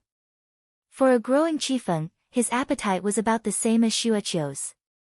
Carrie was thinking that he would have to go shopping again soon. Suddenly, Carrie's expression turned strange. He wanted to slap himself. Fuck. I don't care about Silin and Tang Qiuqiu, but why do I have to care so much? Isn't this the same as a stay-at-home dad? Qifeng looked at Shueqiu and the Miantuan. They were right. Carrie's stay-at-home dad was very easy to fool. However, this stay-at-home dad seemed to have some mental issues. He actually slapped himself. Looking at the 4 fellows who were communicating with each other with their eyes, Carrie waved his hands helplessly. Get out of here. My stomach hurts just looking at you. Qifeng and Shueqiu, the 2 of you are going to have a cultural assessment. If you can't pass it, your salaries will be deducted. As for your salaries that are in the negative, I won't have a locker to give you 3 lights. Qifeng and Shueqiu were studying cultural knowledge. Although 10 days wasn't a long time, they were improving very quickly. Every few days, they would be given an assessment. However, this assessment wouldn't go easy on them just because they were beginners. It was an assessment for intermediate-level education. This was also the reason why the 2 fellows' salaries were in the negative despite their high IQ. It should be known that during the 5-year recuperation period, they were paid. Every official member would have a stable salary. In the entire 6th Division, the only 2 fellows whose salaries were in the negative were Shueqiu and Qifeng. The difficulty of Shueqiu and Qifeng's assessment was set by Silin. Based on Shueqiu and Qifeng's level of brain development, they would be able to catch up very quickly. After the trip to Sector S, Silin felt a sense of urgency. He had to get these two new members to catch up and integrate into the group as soon as possible. Otherwise, something might go wrong in the later stages of the mission. Xueqiu and Qifeng went to the study room to study. Hui Mao and the Miantuan followed them. One was to give pointers, and the other to watch the show. After the four fellows left, he got up and went outside to breathe in some fresh air and exhale the stuffiness in his chest. Facing these little bastards every day, he felt like he had gone through the vicissitudes of life. But he didn't expect to see Xiao Shang, Beaver, and the others returning from outside just as he walked out of the door. "Yo, Nanny Daddy Carrie. Are you done with your training?" Xiao Shang giggled. Carrie felt the string of reason in his head tighten with a dull bang. "You're the Nanny Daddy. You're all Nanny Daddy. You're all Nanny Daddy in your past life, this life, and the next life. Sigh, isn't it good that they're close to you? Be it Xueqiu or Qifeng, they're already this strong even before they've grown up.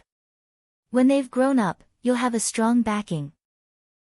Speaking of which, the little Qifeng is becoming more and more like a human.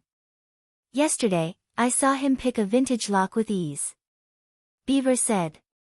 The corner of Carrie's eyes twitched again. Lock picking, a bad feeling, in the research building of the 6th Division's stronghold. Sillin and Lycrabe were in the middle of their research. Sillin had brought back a lot of good stuff this time. The bacteria collected from the foreign planet had already been expanded. There were also the bacteria from the Class 1 prison planet. Although they died very quickly in the prison environment, Sillin had frozen them with a special method and brought them to the B Squadron's laboratory. Lycrabe was very interested in the samples Sillin had brought back. He had been full of energy lately and didn't sleep for a few nights in a row. He stayed in the laboratory all day long. Today, Sillin and Lycrabe worked together to extract a certain antibacterial drug from a few reconstructed bacteria. This was a part of one of Lycrabe's research projects. 72 hours later, Sillin looked at the 100 microliters of liquid in the small tube in his hand and sighed, "It's finally out. With this, I can improve the antidote and minimize casualties when we get out." Lycrabe was in high spirits right now. He was very tired, but he felt very fulfilled. Patting Lycrabe, Sillin said, "Rest first. You haven't rested for many days." Lycrabe nodded and put the small tubes in his hand into a special freezer. These anti-growth medicines that he had painstakingly purified could not be wasted because of improper storage. After leaving the laboratory, Sillin and Lycrabe went to the cafeteria and had a big meal. Lycrabe went back to rest, and Sillin was about to go back and rest as well. However, the communicator in his hands suddenly rang. Looking at the person displayed on it, Sillin went to a secluded place and connected the call. Shotten's image was displayed on the communicator. In the image, Shotten also looked tired. The B Squadron commanders were all at the A Squadron recently. The A Squadron and their commanders were busy with Sector S's matters. The appearance of Mist, Wuxia, and Azrael especially had everyone's nerves tensed up again. Moreover, there was still the matter of Alillo's star map fragment. "What's wrong, Commander?" Sillin asked. Shotten pulled the corner of his mouth. He didn't look in a good mood. It was probably because things weren't going well at Sector S that everyone's mood was affected. "How have you been lately, Sillin?" As a commander, Shotten didn't have much energy to pay attention to his own unit's situation. Every time he did, he would talk to the lieutenant commanders and learn about the situation of their respective units. "Not bad. I proposed a resistance substance to Lycrabe today, and Lycrabe will be developing and improving it. Qiuqiu went to the shooting range with Ba Dao, and Carrie is with Qifeng and Xueqiu." Sillin briefly explained the situation of the unit to Shotten. "Oh. Lycrabe is progressing pretty fast." Shotten's spirits rose, and joy appeared in his eyes. For the 6th Division, innovation was one of the most important things they lacked. Ever since they found the special energy mine at Sector Z, Shotten had gained some confidence among the squad commanders. However, it wasn't enough. Now, the only person who could shake Shotten's spirits was Sillin's. Whether it was Lycrabe or Yudos, Shoten was very satisfied with both of them. Now, there was Chifeng as well. That non-pure human little guy's attack power was extraordinary. The duo talked about the general situation of the unit, and Silen learned some things about Sector S from Shoten. It's not just Sector S right now. Undercurrents are surging in the other sectors as well. 2 days ago, a top 10 assassin organization was taken out, and none of them survived. At least that's what the news said. The regiment sent someone to confirm the news.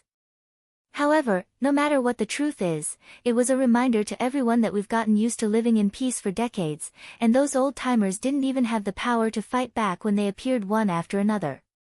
Vanguard may not be like that, but we still need to be vigilant. Is it chaotic outside right now?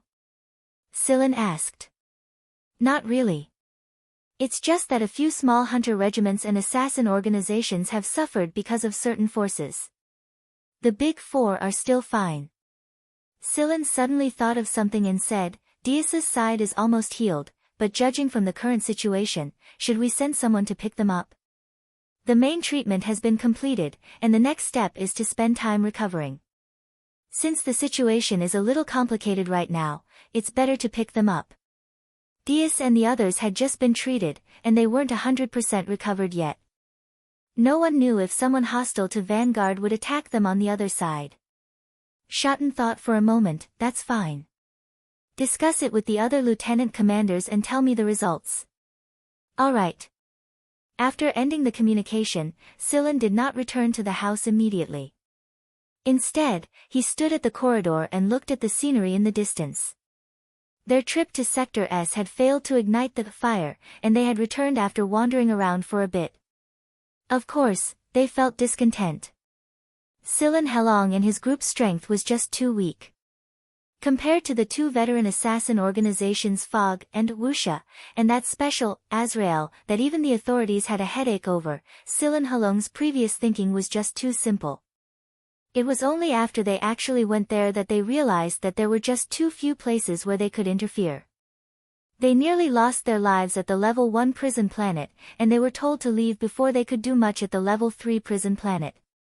Veteran forces were in a state of rapid development, be it comprehensive combat power or new technology research and development. Many times, they would amaze the world with a single brilliant feat. Right now, they were resting and recuperating at Vanguard's stronghold. According to the squad's plan, some non-essential long-distance missions were temporarily suspended until the situation stabilized. However, if they wanted to grow as quickly as possible, they had to put it into practice. Silen went to the other lieutenant commanders and explained the situation on Dias's side. Although the lieutenant commanders expressed their approval, they were hesitant when it came to who to send. Moreover, this was the 6th B Squadron's own business. According to the rules, the A Squadron would not interfere. In a situation like this, if the A Squadron did not interfere, it would be the equivalent of losing a great protective umbrella. The danger level would also be much higher. Everyone had elite soldiers under them, but they knew what the situation outside was like, and no one wanted to test it out. They were reluctant to let these elite soldiers go after much difficulty. Silen had expected the lieutenant commander's reactions a long time ago. He tapped his fingers on the table. Actually, I already have an idea of who to send. It's fine as long as this decision passes.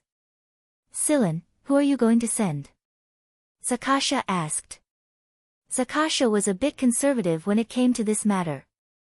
Although she wanted Asha and the others to return safely as soon as possible, Zakasha was still a little hesitant about sending people out. After all, she had only taken over as a lieutenant commander for a short time, and there were some things that she was not bold enough to make. I'll lead the team myself. We don't need too many people, just a few people from our squad. Right now, there aren't many healers left at Sector E, only about 50 or so. A medium-sized spaceplane will do. However, the weapons and fighter configuration of this spaceplane must be of a higher level. A spaceplane's high-level configuration is a must, Akai said, but Silen, isn't it a little too? It's fine. If we can't even handle this, then no matter how many people we send, it'll be a waste. After a pause, Silen smiled and said, actually, it's mainly because they've been bored out of their minds lately, and they don't have the motivation to do anything. They might not run into any trouble after they go out, and the A Squadron's information comes from all sectors. It's only when we gather them together that we realized how serious the situation is. But we're only going to Sector E to pick them up, so it should be fine. According to the information he received so far, Silen felt that Fog and Wuxia were mainly targeting certain assassin organizations, while Azrael continued to stay silent. As long as the three of them did not come out, it was not too serious for Vanguard. Other than that, Silen felt that even if they ran into some trouble, it would also be a chance for the squad members to train themselves. In this era where the strong roamed, if they could not keep up, they would only be left further and further behind. This was not what Carrie and the others hoped for. In fact, Silen could see that Carrie and the others were not in a good state of mind as of late. Tang Qiuqiu would fall asleep at the shooting range, and Yudos would often place his fingers on offensive maneuvers when he was piloting the fighter. It was a reflection of his true thoughts. Fledglings must fly eventually. After the vice commander meeting, Silen gathered all the combat personnel of the squad and confirmed the roster mainly on a voluntary basis. Silen led the squad consisting of Carrie, Beaver, Yudi, Xiaoshang, Ba Dao, Tang Qiuqiu, Yudos, Lycrabe, and Qifeng. If there was Yudi, there would definitely be Miantuan. If there was Tang Qiuqiu, there would definitely be Xueqiu, and if there was Silen, there would definitely be Hui Mao. Carrie thought to himself that at least the food stored in the stronghold's storage cabinet would not be consumed by the three light. After confirming it, Silen informed Shotten and left with his men in the aircraft. In a building in the A Squad's stronghold area. It really is that kid. Now in the 6th Division, he's the only one with a bit of drive.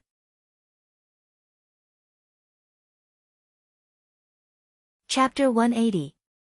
This time, Silen and the others were very low-key when they went to Sector E to pick up Diaz and the others. There were no symbolic symbols on the spaceplane, and Udo, on the other hand, had polished his emblem until it was shiny every day. Just like Tang Qiuqiu, he wore it on a chain inside his body instead of pinning it to the outside. It wasn't that he was afraid, it was just that he wanted to minimize conflicts if he could. We're going to keep a low profile this time. This was what Silen had said before they departed. Although he had always kept a low profile, Yudos was overflowing with excitement as this was his first time participating in a mission. Lycrabe's original plan was to continue his research and development of antibiotics at the 6th Division's stronghold, but since Silen and the others were leaving, Lycrabe put his research on hold for now. This time, he was going to Sector E to take a look as well. It had been so many years, and he wondered how the sector famous for its medicine had developed. Qifeng was wearing a very cute set of children's clothing. It was something Carrie bought when he went to buy new clothes for Tang Qiuqiu. Qifeng's height was about the same as Tang Qiuqiu's, and Carrie thought it looked good so he bought it together. Still, it was quite suitable for Qifeng to wear. He had to admit that Carrie did have the tendency to be a stay-at-home dad.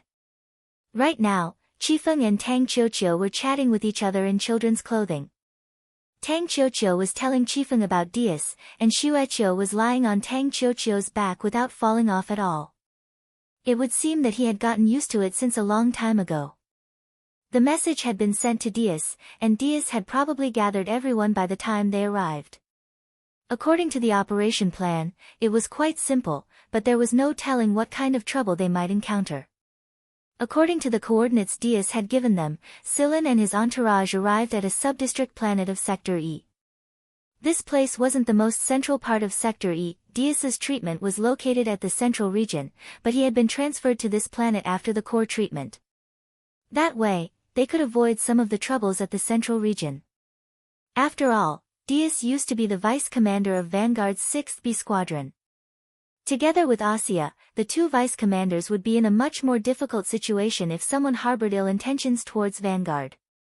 It would be better for them to come to a slightly more peaceful place to recuperate and heal in peace. Sillin parked the spaceplane at the airport's parking spot and paid the caretaker fee.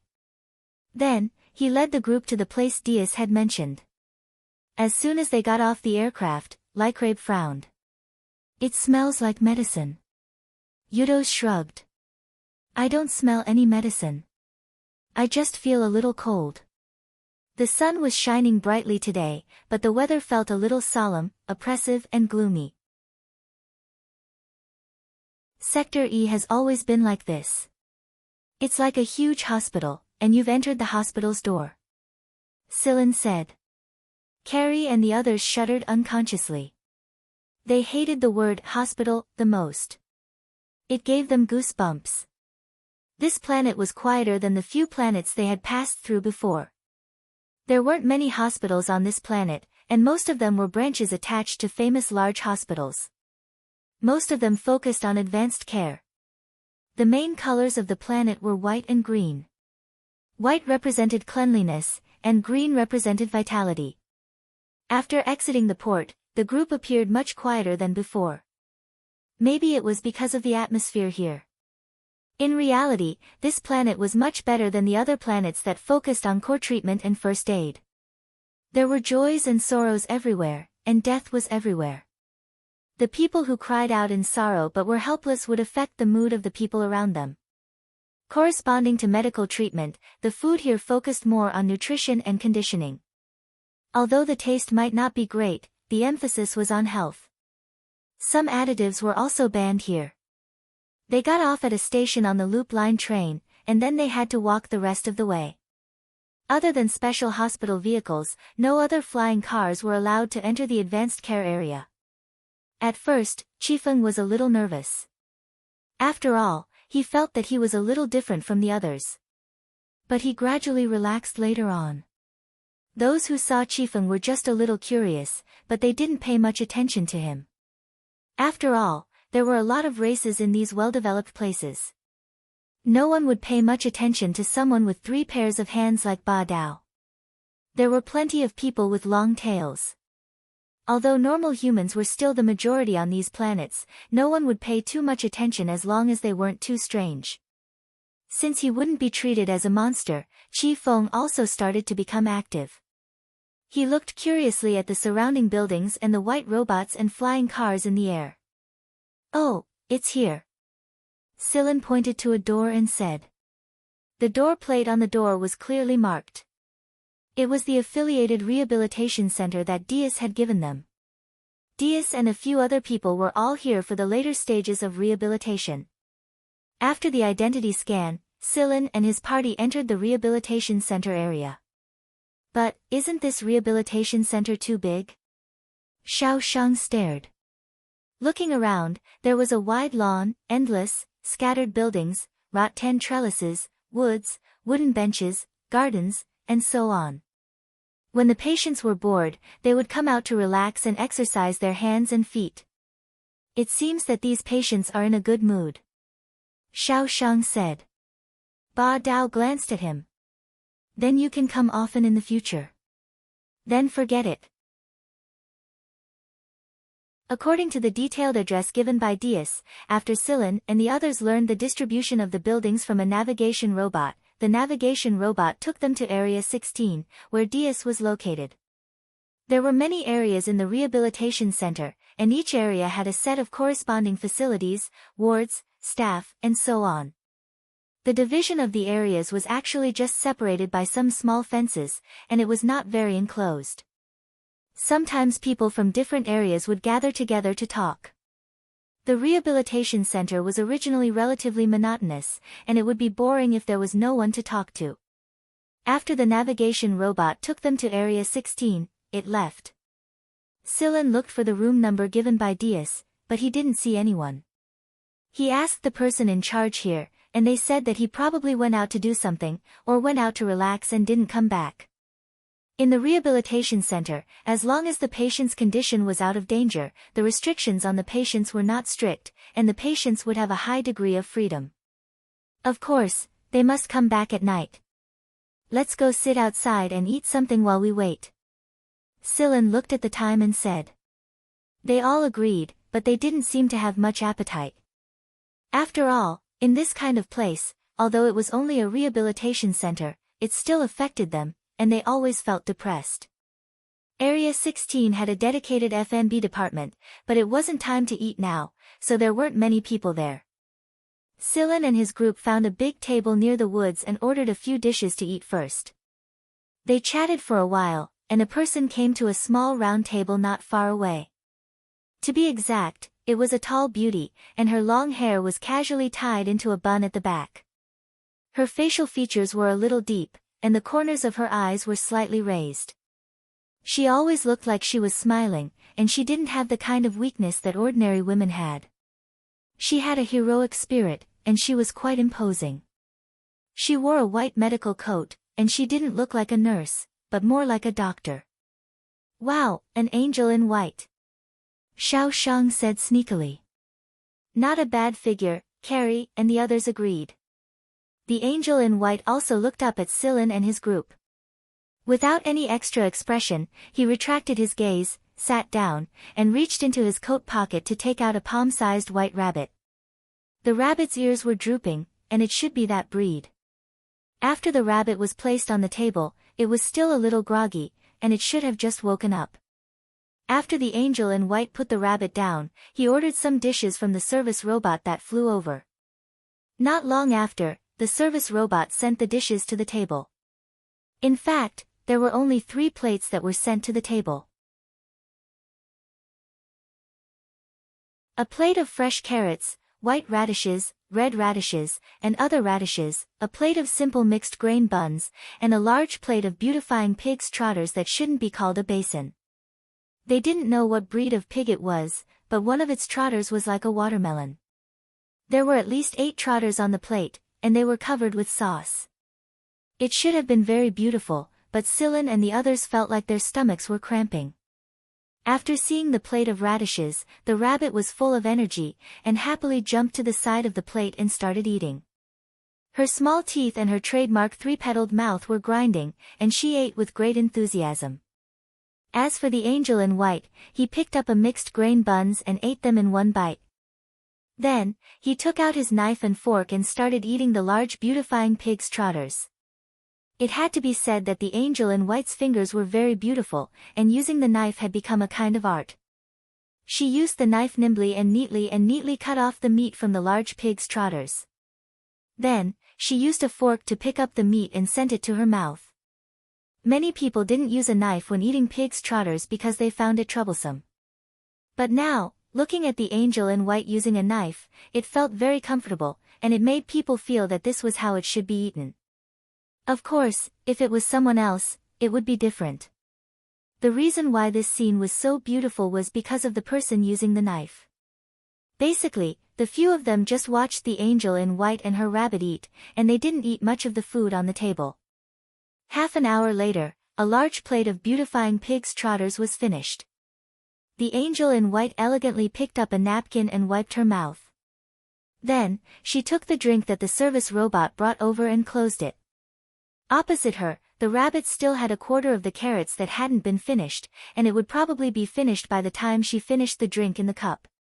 "Hi, beautiful." Xiao Shang was quite direct, and when he saw the angel looking over, he greeted. But this greeting was full of frivolity. "Hi, handsome guys." The angel in white replied with a smile. Even though it was something similar, but the aura was too strong, and Xiao Shang's smile was a little stiff. "Nice knife skills." Silen raised his cup and gestured, and then he drank the wine in the cup in one gulp. The angel in white just smiled and casually took a sip. Silen didn't care, and he looked at Lycrabe. He knew what Lycrabe was thinking. It seemed that the so-called recovery area wasn't that peaceful. "You just finished the surgery?" Lycrabe asked. He didn't smile, but frowned slightly. "Why did you have to do such an emergency surgery in the recovery area?" Hearing Lycrabe's words, the angel in white looked over with some surprise. From the expressions of Silen and the others, it could be seen that Silen and Lycrabe had already guessed that she had just had an external surgery. As for Carrie and the others, they also looked over with surprise. The angel in white nodded. Yes, actually, there are no absolutes in the recovery area. Although in theory, the patient is out of danger, and only needs post-treatment and rehabilitation training, nothing is absolute. It depends on the person, and it varies from person to person. In that case, you're a very good doctor, Sillin praised. Although this woman had changed her coat, the smell of medicine was still there. It was a few surgeries that were needed for emergency treatment and major surgery. Moreover, those kinds of surgeries were very exhausting, and even robots couldn't replace them. It was no wonder that this woman ate a big plate of food after the surgery. However, Celine guessed that this woman should be the chief surgeon. Even if she was not the chief surgeon, she was still a very important assistant. It must be said that it was very rare for someone to have such ability at such a young age. She was brimming with talent. In response to Cillian's praise, the angel in white didn't be modest. She smiled and nodded, continuing to drink from the cup. Now, Callie and the others mostly admired her. Although they didn't like to hear the word doctor most of the time, it was true that they mostly admired her. Moreover, they were combat personnel who were often injured, and they knew the value of a good doctor. Carrie, Xiao Shang, and the others gave Cillin a look. Try to poach her, Deputy Captain. She was a talent, and they were in urgent need of talents. Although Lycrabe would sometimes make a guest appearance as a doctor, his main profession was a pharmacist. As for things like surgery, he rarely did it. Therefore, he was very supportive of recruiting a doctor. However, the problem was that even if she was a very experienced doctor, not to mention whether she was willing to give up her job here to join Vanguard, the consideration of her character was a big problem. A shrewd doctor could unknowingly cause a person's death, and it seemed to be just an accident. She would be completely out of the circle of responsibility. Naturally, Cillin knew the stakes involved, and so did Callie and the others, so they didn't continue to say anything. At this moment, a noise came from not far away. It was obvious that a few young people were surrounding an old man and a child. The young man in the lead pointed at a stain on his sleeve and said loudly. He was very domineering, and his vulgar words flowed out. He must have said similar things on a daily basis. The other young people punched and kicked the old man who was lying on the ground. The old man protected the child in his arms, and the child was already sobbing. Many people around saw this scene, but no one came out to stop them. They didn't even dare to look at the young man in the lead and left in a hurry. Fuck, how can there be such people? Carrie stood up and prepared to go over. Xiao Shang and the others also prepared to stand up. I advise you not to cause trouble, or more people will suffer, the angel in white said. Why? Cillin asked. Although people with a discerning eye knew that this was only a small matter, it should be that the child accidentally touched the young man's sleeve while playing football, and the young man's sleeve was dirty, which caused him to be beaten up. Actually, as long as you don't intervene, he can just beat them up, and no one will die. Moreover, the old man and the child will receive better treatment later. However, if you intervene, not only will you not be able to save the old man and the child, you will also get yourself into big trouble. Carrie's eyebrows were knitted together. He never liked these twists and turns. Cillin patted Carrie and asked him to sit down. Xiao Shang and the others also sat down again and looked at the development of the other side with dissatisfaction. The angel in white looked at Cillin with some surprise. She didn't expect the leader of this group to be such a young guy, and he was far calmer than the others. Suddenly, the beauty in white thought of something. She carefully looked at Cillin and the others again, and her gaze made them start to have goosebumps. Cough, who is that bastard? Carrie said to divert his attention. Retracting her gaze, the white-clothed beauty smiled in disdain.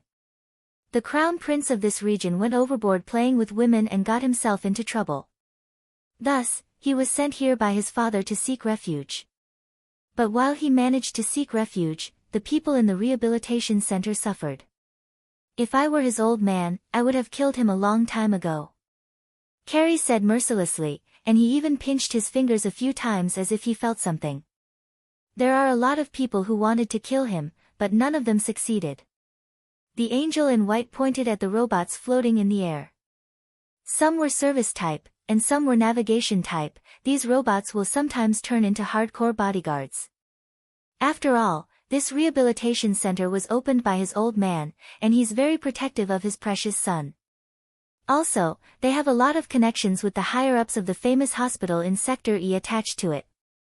As long as he doesn't kill anyone, those people won't make a sound. Then are we being monitored if we badmouth him right now? Beaver looked around. The restaurant service robot's eyes were flashing, but they were mainly looking in that direction and no longer paid attention to the people at the table. It's fine as long as we don't fight. There are a lot of people who badmouth him. If that's the case, then why do so many people come here for rehabilitation treatment when they know this guy's character? Sillin asked. Because it's cheap for the patients, and high for the doctors. The beauty in white answered. It was true that this was a very practical problem. For people who were short of funds and poor conditions, this place was undoubtedly a very good choice. Didn't they say that evil will be rewarded with evil? Tang Qiuqiu said. This was a phrase she learned later on, and although it was sneered at by many people, she still remembered it very clearly. Evil will be rewarded with evil.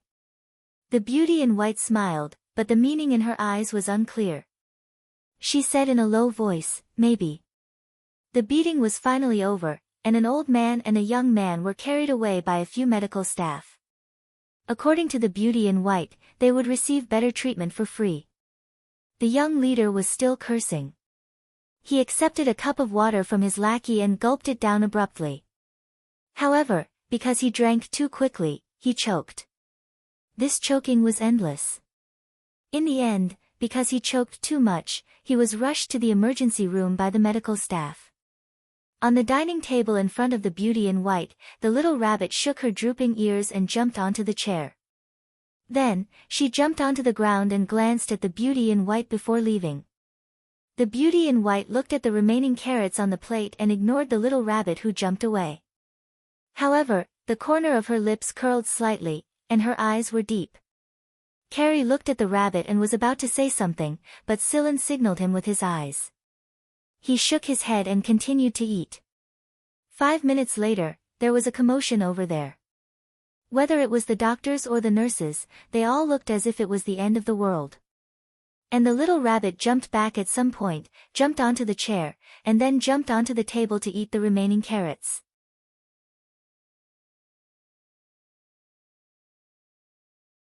Chapter 181. Many doctors in white uniforms rushed over from other areas of the rehabilitation center. Their foreheads were covered in sweat, but they didn't even bother to wipe it off. They rushed into the rehabilitation center in a much more urgent manner than usual. A few young nurses were so anxious that they cried. The building was probably packed with people. Some of the doctors and nurses who didn't manage to squeeze in were pacing around anxiously. They looked inside from time to time and asked the people around them. What happened over there? Carrie asked. The few of them looked at the beauty in white.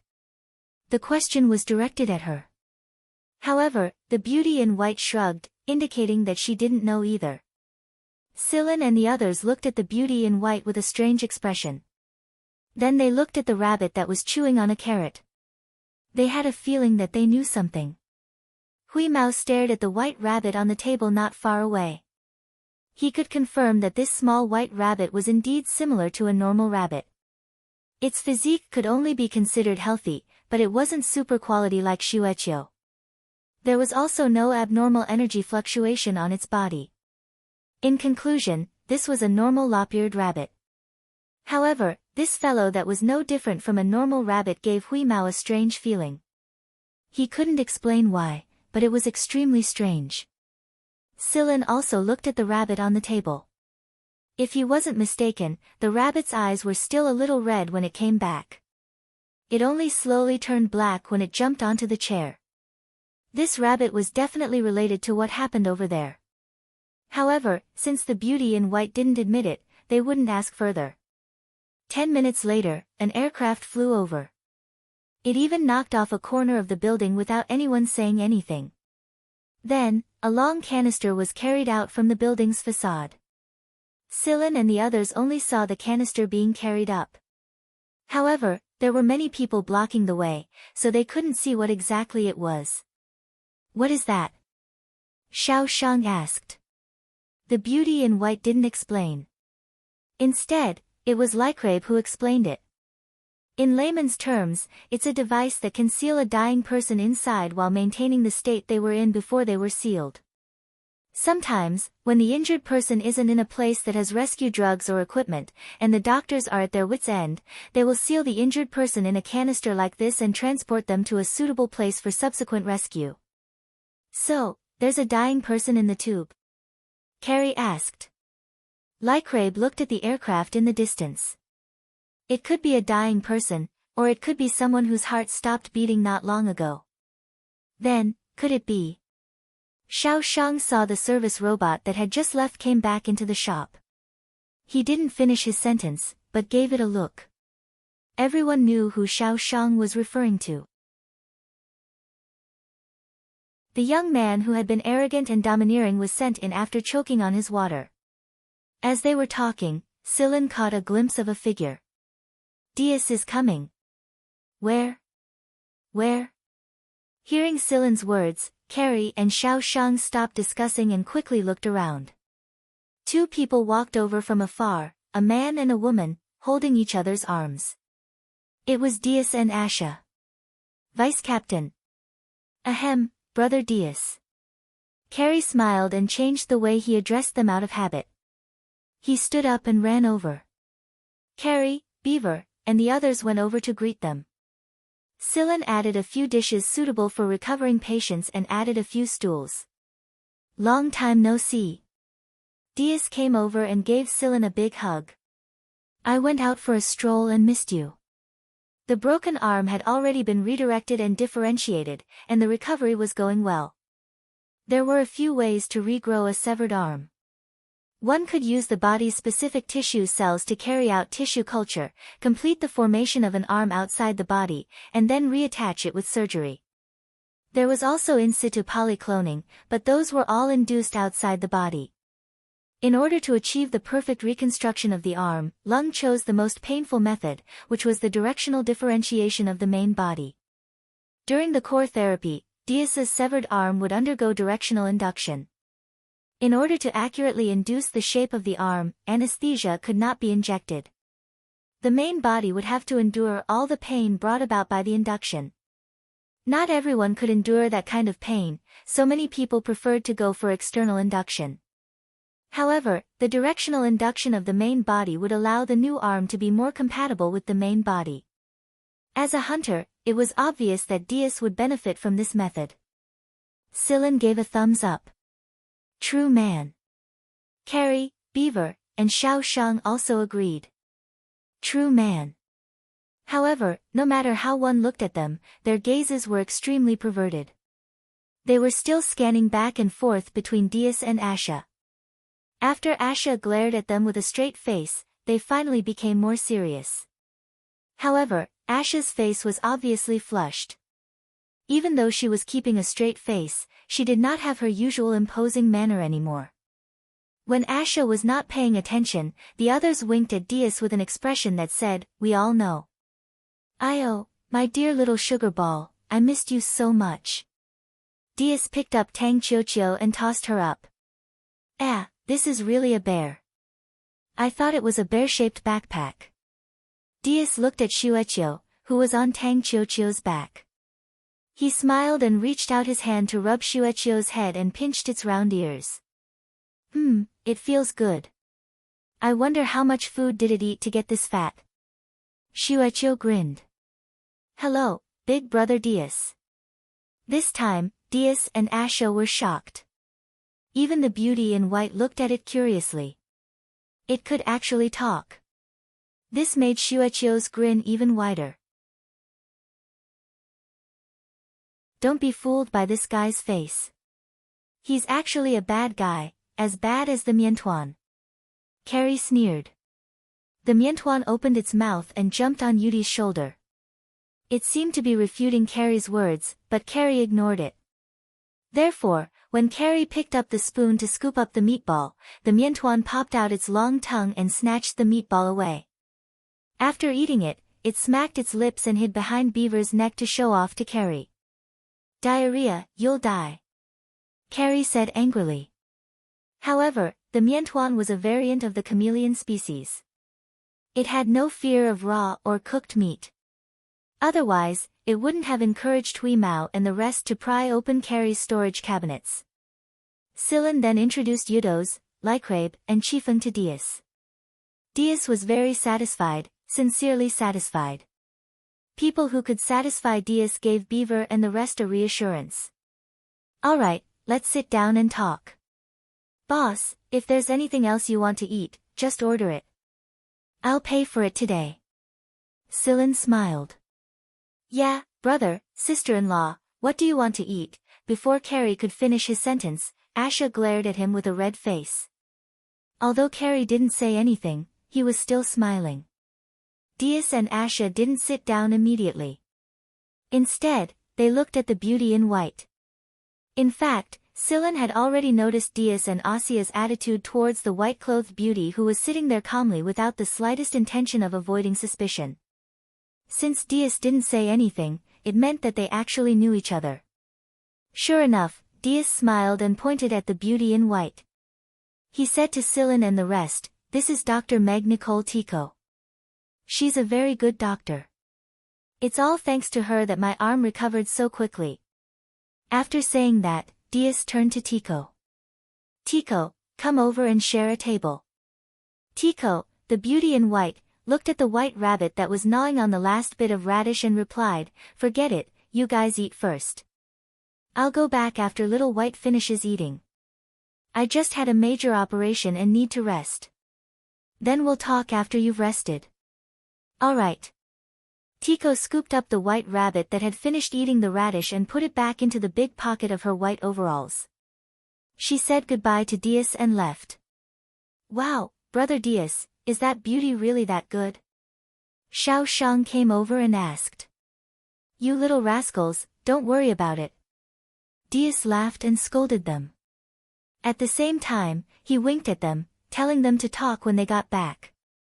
Therefore, at the dinner table, they only talked about Dias's treatment and the condition of the others. Hearing that everyone was recovering well, the atmosphere at the dinner table was quite relaxed. After dinner, the few of them gathered in Dias's ward. Although it was called a ward, in fact, in the rehabilitation center, the patients' wards were similar to apartments. It wasn't crowded for more than 10 people to move around in it. After sitting down, Dias said, "When I came back, I heard some rumors that something happened to the Crown Prince here. He was sent to the main hospital for treatment." "Yes, we've all been watching this." Silen told Dias about what happened at the time. "The whole process was witnessed by us and Dr. Tico, but Dr. Tico's rabbit ran out." Hearing Silen mention the rabbit, Asha, who was massaging Dias, smiled. "It doesn't look like there's anything special about the white rabbit," Carrie said. He was mainly thinking about the rabbit's appetite. The radish on the plate was not much, just a little bit, not even enough to fill the gaps between Shueqiu and Huimao's teeth. However, the rabbit ate for so long. This should be the appetite of a normal rabbit, right? The others also opened their ears to listen. "If that's the case, the Crown Prince definitely won't survive," Dias said with certainty. "Oh." Silen was very curious about this. Just like Wheeze, he couldn't tell what was so strange about the rabbit. In terms of physique, the rabbit was different from an alien beast. It couldn't even jump a meter high, and it couldn't withstand blades, spears or clubs. However, Silen just felt that the rabbit was very strange. Dias was silent for a while, then said, "You all know that I'm an atheist, but there are some things in this world that science can't explain. Maybe the current technology hasn't reached the level to explain the causes, but no matter what, there are some things about the rabbit that are difficult to explain." So supernatural. The few of them were even more curious. Hui Mao, who was lying on top of Silen, sat up, his ears perked up. Dias didn't explain directly. Instead, he asked, in the myth of creation, there was a guardian mentioned. Do you know about it? Silen nodded, but Qifeng, Huimao, and Xueqiu didn't know about it. Looking at Yudo's and Tang Qiuqiu's expressions, he didn't understand either. Silen explained, in the myth of creation, the guardian will stay by the side of those who have committed the most heinous crimes and take away their souls so that they can no longer do evil. So you're saying? Carrie felt a chill down his spine. It's definitely not as supernatural as in the myth of creation, but the outcome of this rabbit's appearance is similar. Just like you said, how could the crown prince choke to death from drinking water? How could he not be saved with so many medical equipment and experienced doctors? Dias said. If it's not taking away the soul, then what is it? Xiao Sheng asked, shaking off the goosebumps on his body. Coincidence. Coincidence? Yes, as long as the rabbit exists, there will always be coincidences of one kind or another. Usually, these coincidences won't be taken seriously, but when all these coincidences are gathered together, the impact is far greater than people can imagine. It could be a problem with the trachea, throat, lungs, heart, and so on. It could also be some drug resistance or allergy in the body. No matter what it is, when all these coincidences are gathered together, the person is not far from death. Isn't that rabbit too strange? Why don't we go and pray to the gods? Carrie said. I remember there's a sentence at the end of the myth of creation, in a materialistic world, idealistic people, Silen said. Dias smiled helplessly. Indeed, we don't believe in ghosts, but some things are not certain. It's just like how people emphasize luck and emphasize that good will be rewarded and evil will be punished. So when Asha and I first learned about the rabbit, we were very conflicted. That rabbit really didn't do anything? Silen asked. Asha, who was massaging Dias's arm, paused for a moment and continued what she was doing. Dias continued, let me tell you something. Asha and I saw it with our own eyes. One night, because Asha and I couldn't sleep, we went out to the corridor under the pergola to have a heart-to-heart talk. We talked about the 6th division. The night sky outside was beautiful, and there were many bright planets. We looked at the night sky, but Asha suddenly saw a white figure. Then, we saw the little rabbit crawl along the protruding eaves of the 1st floor to a window on the 2nd floor. It stayed there until we heard an alarm from inside. An alarm. It was an alarm system that automatically sounded when a patient's life was in danger. Then, the little rabbit left. Not long after, there was news that the person inside accidentally fell and hit his head when he woke up at night to go to the toilet and died. Throughout the whole process, the rabbit didn't come into contact with the person at all. After that, we got closer to Tico and learned more about the rabbit. A chill ran down Silen's spine as he listened to Dias' words. It was really just a rabbit, a weak rabbit that anyone could pinch to death. But, wasn't this too strange? Then, the person inside is also a bad guy? Silen asked. Indeed, he deserves to die, Asha said. Even Asha, who usually didn't like to talk, said so. It was definitely not a normal bad guy. Big brother, do you think people like us who have killed countless souls will attract the attention of that rabbit? Carrie could feel the hairs on his body stiffening. Dias said unhappily, aren't I the same? But I haven't seen the rabbit do anything for a long time. Other than Carrie, the others all heaved a sigh of relief. So, I think the rabbit has its own judgment. Just like the beast demon in the myth of creation. Beast demon? Carrie had a strange expression on his face. I've never seen a beast demon, but I know a few that are similar. Carrie pointed out. Huimao, Miantuan, Xueqiu, and Qifeng all looked at Carrie. Carrie felt the hair on his body stand on end. Let's not talk about the rabbit. Silen pulled everyone back from their thoughts and asked Dias, actually, big brother Dias, you're saying this for another reason, right? Dias nodded approvingly. The reason why I'm telling you all this is so you can understand Tico and the rabbit around her better. Don't be surprised or say something inappropriate when the time comes. If everything goes according to plan, Tico will be one of us soon. Oh, we're finally going to have a beauty in our team. Xiao Shang cried. Hearing Dias's words, everyone was elated. Not only did they have another eye-catching beauty, but this beauty was also a doctor, a young but experienced doctor. This was a good thing for the entire 6th Division. A good doctor was harder to find than a good combatant. Logically speaking, with Dr. Tico's ability, she should be earning a good salary here, right? Why did she leave to join the hunter group? Sillin asked. They had always believed in Dias's judgment. Dias's judgment of people was not something that could be explained by science. Sometimes, Dias would get lost, but he was very good at reading people. Sillin was actually not interested in the reason why Tico joined the hunter group, but just because he did not care did not mean that the others did not care. He only asked this question to clear everyone's doubts so that they could get along better in the future. She doesn't want to stay here anymore. We discussed this in detail after we came here for treatment and met Tico. I won't go into details about what happened in the middle. She seems to be a little tired of this place and said that she would rather be a hunter. However, Tico said that she wanted to give it a try first. If she thinks it's okay, she will officially join. Isn't our team lacking doctors? Lycrabe's main profession is a pharmacist, and with Tico, it'll be even better. By the way, how's our team's combat power right now? Not bad. Everyone is improving, and there's a new member joining us. Besides, that white fatty isn't just for show. It would be strange if his combat power didn't increase, Sillin said.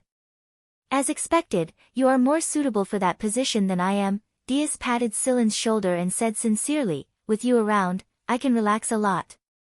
During his time as the sole vice-captain, Dias had always been depressed. In fact, not long after he became the vice-captain, he knew that he was not suitable for the position. He had been looking for a suitable candidate until Sillin joined the 6th team. Hey, Carrie, what are you laughing about? Dias laughed and kicked Carrie, who had his head lowered and was laughing.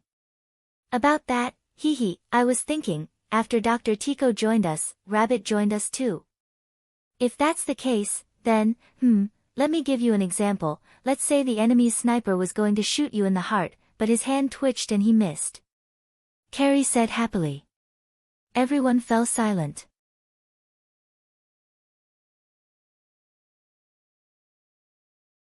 Chapter 182. The other members of the 6th Division who came to Sector E with Dias for treatment also sent messages one after another. They said that they would gather at this planet's port in a day and return to Sector K together. After chatting with everyone for a while, Dias called Sillin to find Tico.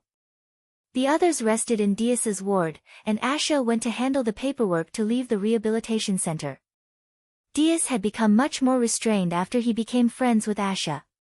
He was no longer as frivolous as before, at least on the surface. He did not wink or whistle when he saw a beautiful nurse. He looked like a gentleman. You've become much more restrained. Sillin teased. Cough, it can't be helped. People with families are helpless. That was what he said, but Dias had a smug look on his face. Smug my ass. Sillin shot him a disdainful glance and continued, if that's the case, when are we going to hold a proper wedding? We may be in a relationship now, but it's not good without a title. Ash's culture should value this a lot, right? When the time comes, we can call her sister-in-law. Yes, that's a must. But Asha is alone, and my brother is the only direct relative I have. After some discussion, we decided to hold the ceremony at the 6th Division's base in Vanguard's headquarters. Dias sighed and continued, although I lost my arm because of Asha, Asha has been by my side all this time, especially during the core treatment. I couldn't even move for many days, and Asha was the one who took care of me. She didn't mind it and took care of me personally. You see, for people like us who are constantly on the edge of danger, it's enough to have someone take care of us all the time. I have my own reasons for not wanting to be a lieutenant commander, but Asha did give up the position because of me. Before this, I was planning to accompany her to the famous scenic spots of the various sectors after our wedding. I've seen the little garden you and Chochio went to, and I really want to go. But now the plan has to change. Ash's idea is to at least wait until the situation has completely stabilized, and only then will there be a chance. We can't take any risks. Silen nodded. Right now, he didn't know what the situation at Sector S was like. The A-team hadn't made any public information, and the major media inside the League of Stars had only described it in a few words. The real core of the situation was very vague. Suddenly remembering something, Diaz stopped in his tracks. He undid the top 2 buttons of his shirt and pulled them down, revealing a tattoo on his chest. Silen's mouth twitched. Ash's name was tattooed on Diaz's chest. Judging from the handwriting, it wasn't Diaz's handwriting. Diaz was so happy that his eyebrows were raised. Asha did it herself. In other words, Asha tattooed my name on the same spot. Holy shit, this is so mushy. Silen shook off the goosebumps on his body and pretended not to see the expression on Diaz's face that said, "Jealous of me, right? Jealous of me, right? You worship me now, right? Oh right, there's something I need to ask you." Diaz suddenly put on a straight face and said. "What is it? Do you know Yu Linglong of the Yu family?" Silen frowned and nodded a little helplessly. "You know the Yu family, don't you?" "I don't know much about them. When I was in Seven Lights, I only knew that her name was Linglong, but I didn't know that her surname was Yu. I heard some people talk about her later, but the only thing I know is that the Yu family has great influence on the political scene of the entire League of Stars. It's not just the political scene. The Yu family is inextricably linked to the military, business and academia. Rumor has it that one of the Heavenly Edict 4 generals is surnamed Yu." Silen's pupils shrank. This was the first time he had heard such detailed information about the Heavenly Edict 4 generals. If one of the Heavenly Edict 4 generals was surnamed Yu, then the Yu family was far more complicated than he imagined. No wonder Lung didn't want to provoke them. At this point, Diaz's expression turned odd. He looked at Silen carefully and said, "You can't be considered handsome right now. In fact, you're not even as handsome as I am. How did the little princess of the Yu family fall for you? Is it because of her first impression? You looked like a pretty boy back then." Silen did not say anything. He did not want to dwell on this topic. Silen did not want to talk about it, but Diaz was not going to let it go. "Sigh, kid, the Yu family girl has helped us a lot. She's partly the reason why we could receive treatment so smoothly and peacefully. There was only one best medical area in Sector E, and most of the core healers were there. There were so many people in the League of Stars, so Diaz's group might not necessarily run into big trouble, but there should be a lot of small frictions. However, Diaz ran into Yu Linglong while he was receiving treatment at Sector E. In reality, Yu Linglong was the one who volunteered to help him. Only Diaz and Asha knew about this. The rest of the 6th squad did not know about Yu Linglong's appearance, and they had wondered how the treatment went so smoothly. Listening to Diaz's words, Silen sighed on the inside. "I guess I owe that girl one. I know that the girl only helped you because of you. Otherwise, with her background, there's no need for her to bow down to anyone, not even the Big Four, let alone people like us who aren't even members of the A-team. That being said, the A-team might not be higher than us in her eyes." Diaz let out a low chuckle and patted Silen's shoulder. "You're not bad, kid. You even managed to get your hands on someone from the Yu family. Big brother, you're using vulgar words again." "Ahem, I'll be vulgar once in a while. We're people with families, so we can't be vulgar all the time. That being said, although the Yu family is a complicated family, no one can interfere in matters of the heart. You know, I may not be good at other things, but I'm a good judge of character. That girl from the Yu family is serious about you. As for how the A-team will think of you in the future, don't mind it. If you really like you, don't care what other people think of you. We'll see. They stopped talking about Yu Linglong. Diaz had only mentioned it to Silan because Yu Linglong had helped him before. Yu Linglong's help was for Silan to see, so if he didn't mention it, it would be too disappointing for the girl. The building that Dr. Tico lived in was a separate building that was more than 100 floors tall.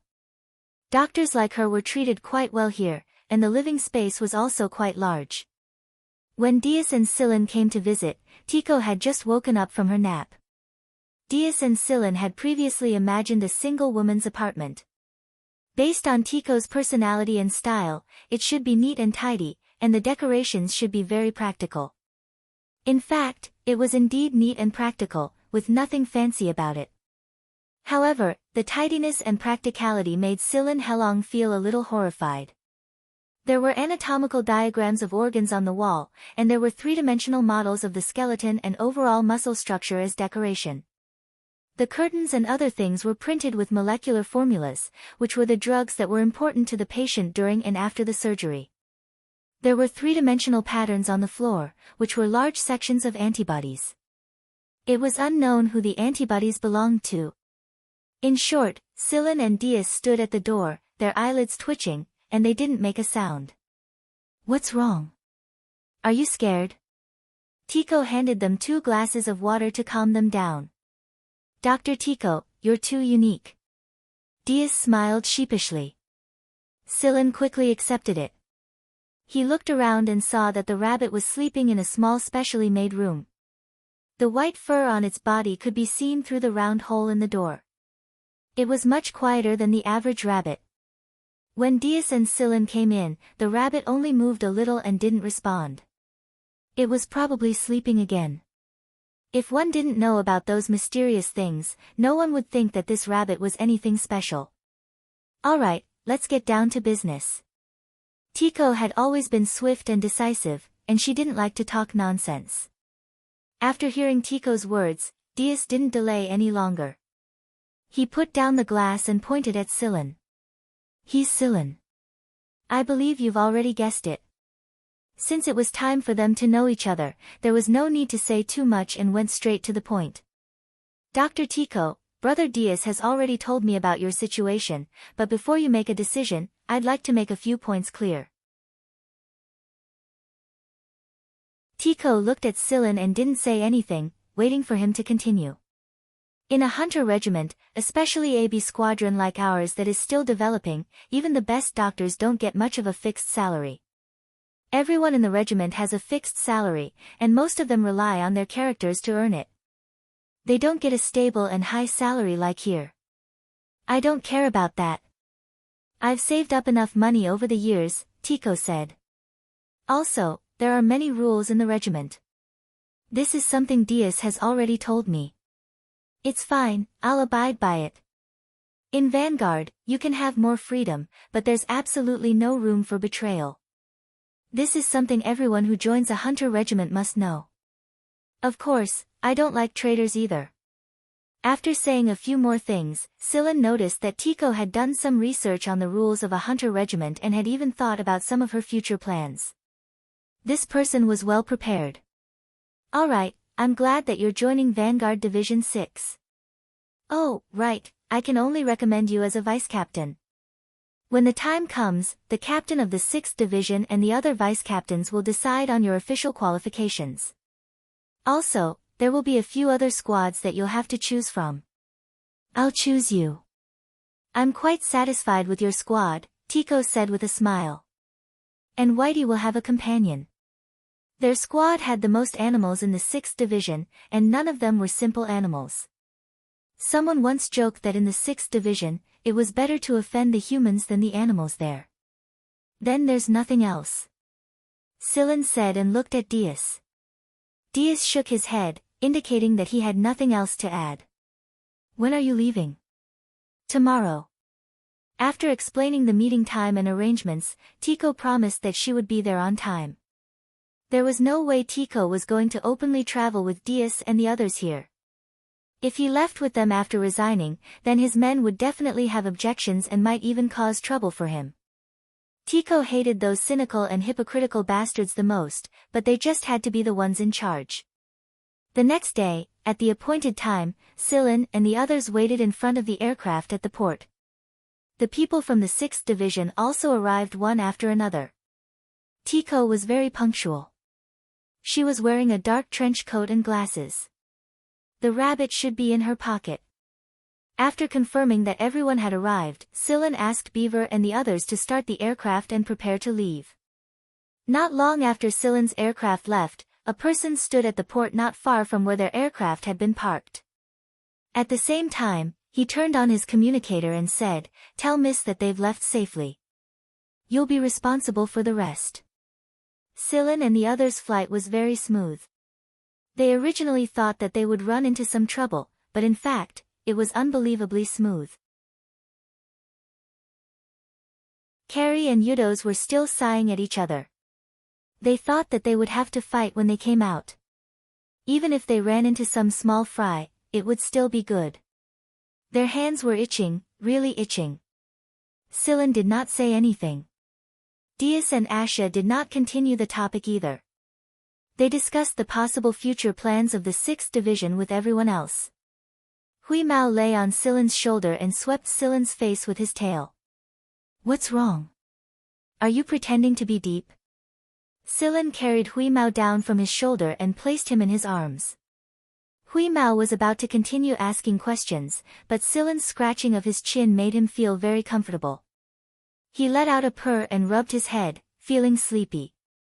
Sillin scratched Hui's chin. "You're thinking about something." The smoother their trip was, the stronger the Yu family was. Although Yu Linglong might not be able to mobilize a lot of forces, it was enough for them to pass through Sector E. In fact, it wasn't just Sector E. Their journey from Sector E to Sector K was very smooth. They did not run into any unusual situations. Sometimes, the border between sectors was pretty chaotic. At the very least, there were robbers, and as long as they didn't look like a big force, a single spaceplane or carrier could be intercepted. But this time, they clearly saw 2 starships approaching them with bad intentions, but they left soon after. This caused Carrie to sigh for a long time. In fact, it wasn't just Carrie. A lot of people who were receiving recovery treatment were itching to do something. After all, they had been idle for a long time, and it was only natural that they were itching to do something. Diaz and Asha had lectured them about their mood. This was a critical period, so why the hell were they itching to do something? If they really were itching to do something, then they could go spar with the other squads after they returned to Sector K. Chifeng and Shueqiu didn't think it was a pity. They didn't feel much if they didn't run into a chaotic battle. This was their first time participating in a mission, and although they felt that the mission was dangerous at first, they felt that it was relatively easy later on. Still, they couldn't help but be excited. Just look at how Chifeng was wagging his tail, and it was obvious just how happy he was. After returning to Sector K and the stronghold without a hitch, the people who received medical treatment were all very excited. They immediately went to catch up with their friends after they returned. There were a lot of people who were shocked by Sillin's easy mission. When they saw that there wasn't even a big scratch on the spaceplane, they knew that this trip was one hell of a stroke of luck. However, before Sillin could discuss Dr. Tico's problem with the lieutenant commanders, a communication call from the A Squadron summoned him away. "What's wrong? Who told you to go over?" Diaz asked. After a moment of silence, Sillin answered, "Nada." Nada, the former commander of the 3rd B Squadron. He was arrested during the incident 50 years ago and imprisoned in Sector S's prison. Since Nada was already at the A Squadron stronghold, it meant that the people at Sector S had completed their mission well and brought Nada back safely. Nada, the person who had a deep relationship with NG and Komunidin. Why did he come looking for him the moment he returned from Sector S? With Sillin's current status as a lieutenant commander, he couldn't enter the A Squadron stronghold without a pass. Therefore, Nada had told him that Falvi would be coming to fetch him. As Nada's son and the current commander of the 3rd B Squadron, Falvi had the same right of passage as Shoten. Falvi flew a plane over, and there was AA Squadron's emblem on it. Nada was probably the one who had the right to move a plane like this. When they saw Falvey, some of the 6th Squad people were shocked. Everyone knew about the squad leaders of Vanguard, not to mention that Falvey never had a good attitude towards the people of other squads. In fact, Falvey's face was pretty expressionless to begin with, and wearing the title of a squad leader made him look very mature and authoritative. However, according to the people of the 3rd Squad, Falvey treated them pretty well.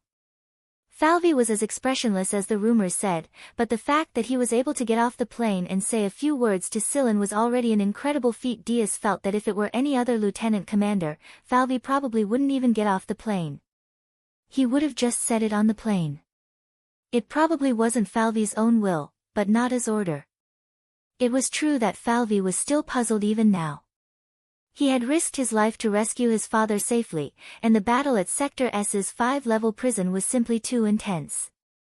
Of the 10A Squadron people sent out, 4 were heavily injured and almost lost their lives there, and the rest were more or less injured as well. There were a few people who couldn't be rescued from Level 4 prison, but it was already an incredible feat to be able to rescue so many people. The problem was that Nada was summoned by an old friend the moment he returned, and after he had a chat, he asked for Scylla, the newly appointed lieutenant commander of the 6th Division.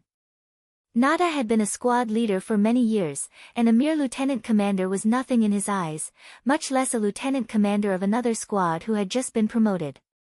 However, he couldn't resist his father's constant reminders, so Falvey reluctantly drove the plane his father had sent out to pick him up himself. Falvey's first impression of Scylla was, he didn't look like much. He looked a little dumb, and he was too young.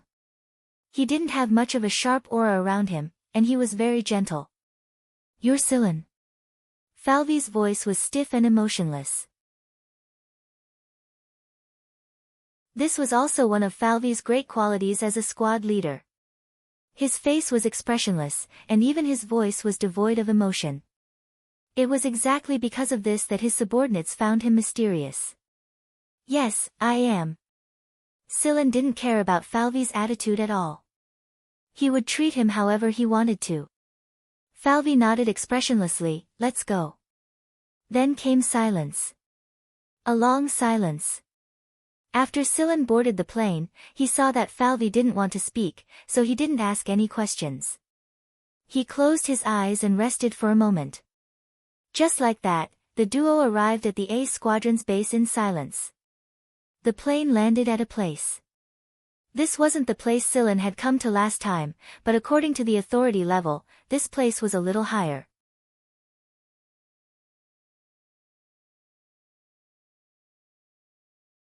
Chapter 183. Falvey led Scylla towards a semicircular building that wasn't too tall. He didn't say anything as he carried out his identity verification. Then, a scanning screen jumped out from the door and scanned both of them. After confirming their identities, they entered the building and took the vertical staircase all the way to the 5th floor. They arrived beside a door. "Father, I've brought him here," Falvey said. The door beeped open after Falvey's voice. There was an old man sitting in the room. He wasn't that old, but he looked like he had been through a lot. Plus, his hair was white. Based on Falvey's hair color, Nada shouldn't have white hair, so it could only be acquired. Nada wasn't necessarily much older than Bart or Songba Leruo. But from the looks of it, 50 years in prison was a torturous period for Nada. "Father." Falvey's expression was much gentler when he faced Nada. The estranged aura from before was gone. Nada smiled. Unlike Falvey, Nada's smile was very kind. For some reason, Nada was feeling a little sad right now. Maybe it was because he had just returned from Sector S. When Scylla and Falvey arrived, Nada was holding a book. It was a paper book, and it looked a little old. "Sit, Scylla." Nada pointed at a chair beside him before turning to Falvey, "You may leave first. I'll call you later." Falvey opened his mouth but didn't say anything. He left in silence, but his eyes looked a little unwilling. After Falvey had left, Nada looked closely at Scylla like he was looking at a junior that he valued. "I never thought that the 6th Division would produce someone like you." Nada sighed. Scylla was puzzled. "Someone like me?" What kind of person is that? Noticing Silen's puzzlement, Nada smiled again and asked, "You've read a couple of Communidan's notebooks in Enji's possession, haven't you?" Silen nodded. Enji was brought out by Communidan, and Communidan was originally a member of Sonata's 3rd B Squadron. Nada sighed a little. When he heard the news of Enji's death, he didn't feel good. There weren't many people left in his original group, and Communidan was glad that he had transferred Enji to the 6th Division before the incident. But who knew that they still wouldn't be able to meet again after they left Sector S? Nada stood up and said to Silen, "Come with me. This should be Nada's private place." After passing through several doors, Nada brought Silen to a study room. Yes, a study room. There were many paper books in the study, and most of them were notes, diaries, and other related records. There were some books that Silen knew were similar to the ones in his hands. They should all belong to Communidan. Most of the books in Enji's hands are duplicates, and they are incomplete. All of Communidan's parasitic research records are here. Oh right, there's also this. Nada took out a thick notebook from a closet. This notebook was different from normal paper. It was a semi-electronic notebook, and similar to some published newspapers, the pictures on it could be moved. Seeing Nada's cherished expression when he took out this thick notebook, Silen carefully accepted it and looked at Nada in puzzlement instead of flipping through the records inside. Nada explained, "This is Communidan's unfinished work. We call it, the Parasitic Code, and there are a lot of parasitic species recorded in it. Almost all of them were encountered by Communidan during his missions, but the records are incomplete. A lot of deeper research was cut off. One reason was that he didn't have much free time to research a particular parasitic species on its own, and the other reason was that conditions were limited. Many people, including the original members of the 3rd B Squadron, did not think highly of Communidan's parasitic research. Everything stopped after the incident 50 years ago. Then what are you, Silen? If you want to research these things, you can come and look at them whenever you need them.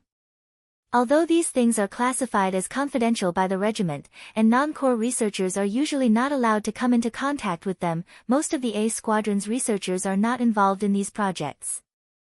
In order not to let Communidan's research go to waste, I've decided to open this information to you.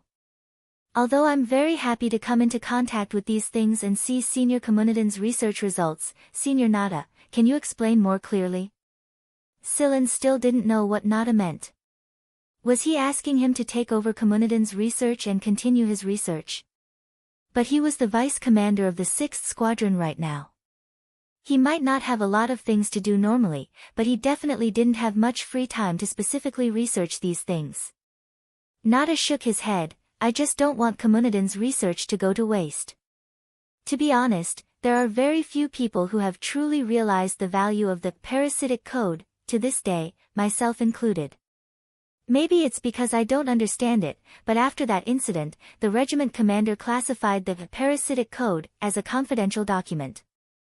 Other than some core researchers, no one else knows about the existence of this record, and most of those who knew about it died 50 years ago." Nada's voice grew a little gloomy when he said this. It was obvious that he was remembering a bad past. "You think too highly of me." Silen didn't feel too happy because of Nada's words. Why would a man like Nada who had just returned from Sector S believe in Silen's abilities so much? It definitely wasn't because of Enji. Silen knew from Enji's diary that Enji didn't hold much weight in Nada's eyes. If it wasn't for Communidan, then Enji wouldn't even enter Nada's eyes. Nada stroked a notebook and said slowly, "Although I'm no longer the commander of the 3rd B Squadron and have directly joined the A Squadron after my return, and logically speaking, I shouldn't care about these things anymore, Communidan is a good friend of mine. Before he passed away all those years ago, he passed all of his research results to me, so I also have the right to choose this information. This is also a responsibility I have borne." I believe in his words. The things he valued so highly must be of extraordinary value. Even when I was in prison, I often thought about how to display the value of these things. After I came back, I learned about Vanguard's current situation, and I also learned about you, Silen. Both Bart and Songba Leruo communicated with me, and they knew that I pay more attention to the parasites. That's why they recommended you, Silin. However, it was only after I investigated that I realized that you're far more outstanding than I imagined. While saying this, Nada brought up a document. The information flashing on the light screen was very familiar to Silin. It was information about the 2 parasites used to eliminate poison Fang back then, and it was a very detailed analysis. The A Squadron's Core Research Institute must have done in-depth research on the 2 parasites at the time, or they wouldn't have come up with such a detailed conclusion. According to the explanation provided by the A-Team's Research Institute, both types of worms contain serial lethal genes that have been specially implanted in their bodies. As long as one of the serial lethal genes is activated, the worm will die, and the activation point is determined by time. Yes, although the planet was filled with the parasites released by Silin and Huimao, the 2 parasites had a point of decline in their life cycle, and that point of decline was the moment when the lethal gene was activated. They would gradually die, and their colony would gradually decline towards extinction. Silin did not wish for the entire planet to become a nest of parasites, or Vanguard would have a hard time taking down the entire planet.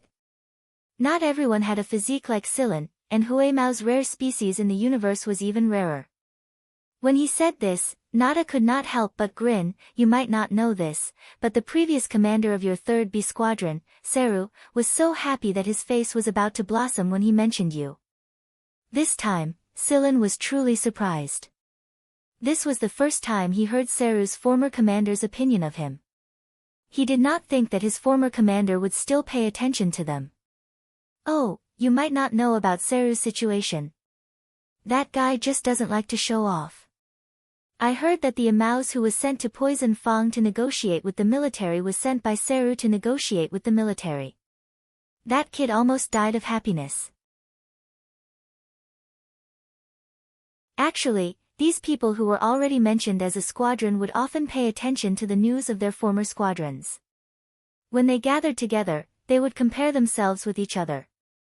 It was just like how parents talked about their children. Who wouldn't want their child to have a Hall of Fame achievement? They couldn't wait to show off anything they had. However, Seru had been depressed for many years. During the days when the 6th Division was at a low ebb, every time Seru talked about it with Bart and the others, he would feel like killing his way to the 6th Division and beating up those disappointing brats. However, ever since the 6th Division came out of Sector Z, Seru gradually became more and more smug. Silin aside, even Bart and Songba Leruo had praised Silin a lot. Talent and ability weren't things that you could get just because you wanted to. Do whatever you want to do. Seru also said that you're the only person with a bit of drive in the 6th Division right now. Back then, Seru led the 6th Division to the point where they didn't have much autonomy and relied on him as their commander. But when Seru mentioned a squadron, the rest of them shriveled up. Nada said earnestly. Nada told Silin to come here and look at the data if he needed it. Everything inside the room had been moved from Komunidin's place, and most people didn't have the right to look at the originals. In fact, they might not even have the right to see the duplicates. Naturally, Silin knew about this. He couldn't miss out on the opportunity to see Komunidin's research results and related records. Silin stayed in the study and flipped through the notes. He knew that there would definitely be surveillance cameras in the room, but he didn't want to bother with them. Right now, the most important thing was to memorize these things as soon as possible. With Silin's memory, there was no need for duplicates. It was enough to flip through the originals once. There was no need for him to come here often in the future. After all, he didn't know when he would have the time to return to the stronghold after going on a mission with the team. Silin realized that most of the time, Komunidin liked to record the information with his own hands. He especially liked to use the most common paper notebooks that had been abandoned in some places. The notebook that Silin was holding was one of them. Flipping it open, he could see many records that were written down by Komunidin. Even the parasites were drawn by him. He had drawn many different types of parasites, and they were all vivid and lifelike. Komunidin mentioned in one of the notebooks that he would only have a deeper understanding of these creatures when he drew them with his own hands. From there, he would be able to understand their possible weaknesses and related ecological characteristics. Although Scylla knew that there were surveillance cameras in the room, he would never have thought that the people in front of the cameras were watching. "How much do you think he recorded?" someone asked. "I don't know." Nada shook his head. "This kid is amazing." The person could not help but laugh. "He's a good seedling, a rare seedling. It's rare to get such an evaluation from you, boss." The person that Nada called boss was the #1 leader of Vanguard, one of the 6 stars of Hunter, Ji Feng. Scylla flipped through the pages very quickly, even the book that was known as the essence of Communidan's research, the Parasite Code. It looked like he was flipping through it casually, but in fact, Scylla had already memorized everything clearly. Scylla stayed there for 3 days. Halfway through, Nada sent someone to deliver food to him. The rest of the time, Scylla was flipping through the records in the study. Nada did not try to persuade Scylla and just let him be. 3 days later, Scylla finally stood up from his chair, stretched his slightly stiff limbs and warmed up his muscles. 3 days of flipping through the records without rest and sleep had caused him to be highly focused and exhausted. At this moment, he could clearly feel the waves of exhaustion rolling over him. Rubbing his eyes, Scylla walked out of the study, bid farewell to Nada and left. As usual, Falvey used Nada's plane to send Scylla back. However, the way Falvey looked at Scylla had changed. He did not know what Nada had told him. Falvey had even spoken a few words of his own accord, surprising Scylla greatly. The first thing he did after returning to the 6th Squad's stronghold was to have a good sleep. He did not pay attention to Lycrabe's research and development progress. After a cursory glance, he confirmed that there were no problems for the time being, and that Lycrabe would be able to overcome them with a little more time. Scylla also ignored Yudi's research on the prison's defense system data he had stolen from Sector S. Before Scylla left, the note Yudi had slipped into Scylla's hands was for Scylla to steal the prison's defense system program and related data for research.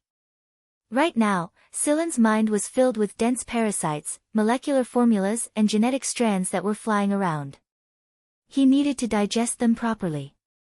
Before Scylla prepared to go into closed-door cultivation, Diaz told him that he would be holding his wedding with Asha at the stronghold 10 days later. He told him that he must wake up on that day no matter what, or else he would be pulled awake by force. In reality, it did not take 10 days. Scylla slept for 8 days. During these 8 days, a lot of small things had happened. For example, Tico had officially joined the ranks, the 6th Division's Animal Legion had pried open Carrie's storage cabinet, and Tico's residence was publicly acknowledged as the scariest place in the 6th Division. Regardless, Shotten was very satisfied with the current 6th Division. The division had always been filled with excellent talents, and when he was still in the A Squadron, the former Captain Theru had taken care of him quite a bit. This flattered Shotten greatly, and it was worth mentioning that Theru wanted nothing more than to drag Shotten over and give him a good beating every time he saw him. Diaz had a radiant smile on his face as of late. To quote Carrie's own words, people with families were just different. When they heard that Diaz was getting married, old and new friends who could not attend the wedding specifically sent him their congratulations. The wedding was to be held in the 6th Division's auditorium. Scylla gave them a big red packet. This was what Diaz had requested. He wanted something more practical and practical. Therefore, Scylla directly sent a 6-digit memory card over. Diaz was so happy that his eyebrows almost floated up. On the day of the wedding, Diaz was dressed very formally. He was in high spirits when it came to happy events. He walked into the auditorium with a smile on his face and held the hand of the bride, Asha. In front of them, the 2 little guys, Chifeng and Tang Qiuqiu, each carried a flower basket and scattered flowers along the way. Chifeng tried hard not to wag his tail, but when he was happy, it was difficult to control himself. His canines were smiling. This was the first time he had encountered something like this. It was the first time he had been together with so many people. He was very happy to experience such an atmosphere. During one of the performances, many people had to go up to offer their congratulations or perform. The most dazzling performance was Hui Mao and Lycrabe's duel, mechanical dance. When he heard the news that Lycrabe and Hui Mao were going to have a mechanical dance, Carrie looked at Lycrabe with a pitiful expression. Other people might not know Hui Mao's background, but he did, especially that mechanical form. Mechanical dance with such a strange creature. Wasn't that just asking for trouble? Originally, Silin, Yudos, and Tang Qiuqiu were the only people who had seen these two monsters dance at Acerella's dance night, in Sector F. Most people had never seen the atmosphere caused by these two guys dance. Therefore, when Lycrabe and Hui Mao took their first step to the beat, everyone's attitude changed. Once again, Lycrabe displayed the aura of the Wolf King of dance night on stage. Although it was not as good as Hui Mao, who already had the upper hand in the first place, the duo's violent dance still caused the entire audience to reach a climax. Even the other team leaders who were only here to go through the motions couldn't help but exclaim in admiration. This time, the 6th division had produced quite a few monsters. Even Nata and the others' eyes were in deep thought. There was no need to prove it by force. The great hall that was dyed by the unique aura was already silent. According to Dias, this wedding wasn't just a blessing for him and Asha, it was also a blessing for Lycrabe and Hui Mao's dance to become famous throughout Vanguard. It took a long time for the audience to realize that they were humans and not robots after watching the duo's violent dance. Although the current technology allowed robots to move no differently or even more smoothly than humans, the illusion of executing a programmed order lingered in everyone's mind for a long time. A feast was inevitable at a wedding, and there was no lack of gluttons in 6th Division, especially a certain white fatty who was running around with his feet wide open. Tico's little white was still nibbling on its carrot quietly, but its eyes would occasionally glance at Hui Mao, Xueqiu, and the others. Not long after the wedding, the A Squad sent out news that the riots at Sector S had officially subsided. The subsiding of the riots at Sector S did not mean the beginning of peace. Perhaps a bigger wave was slowly approaching. You're tuning into the Blissful Bookshelf YouTube channel. We're so grateful for your support, and don't forget to subscribe to join us on this incredible journey through captivating stories. Your generosity through donations truly makes a world of difference, as it's the primary source of revenue that allows me to expand and enhance this channel for you. Thank you from the bottom of my heart for being a part of this adventure.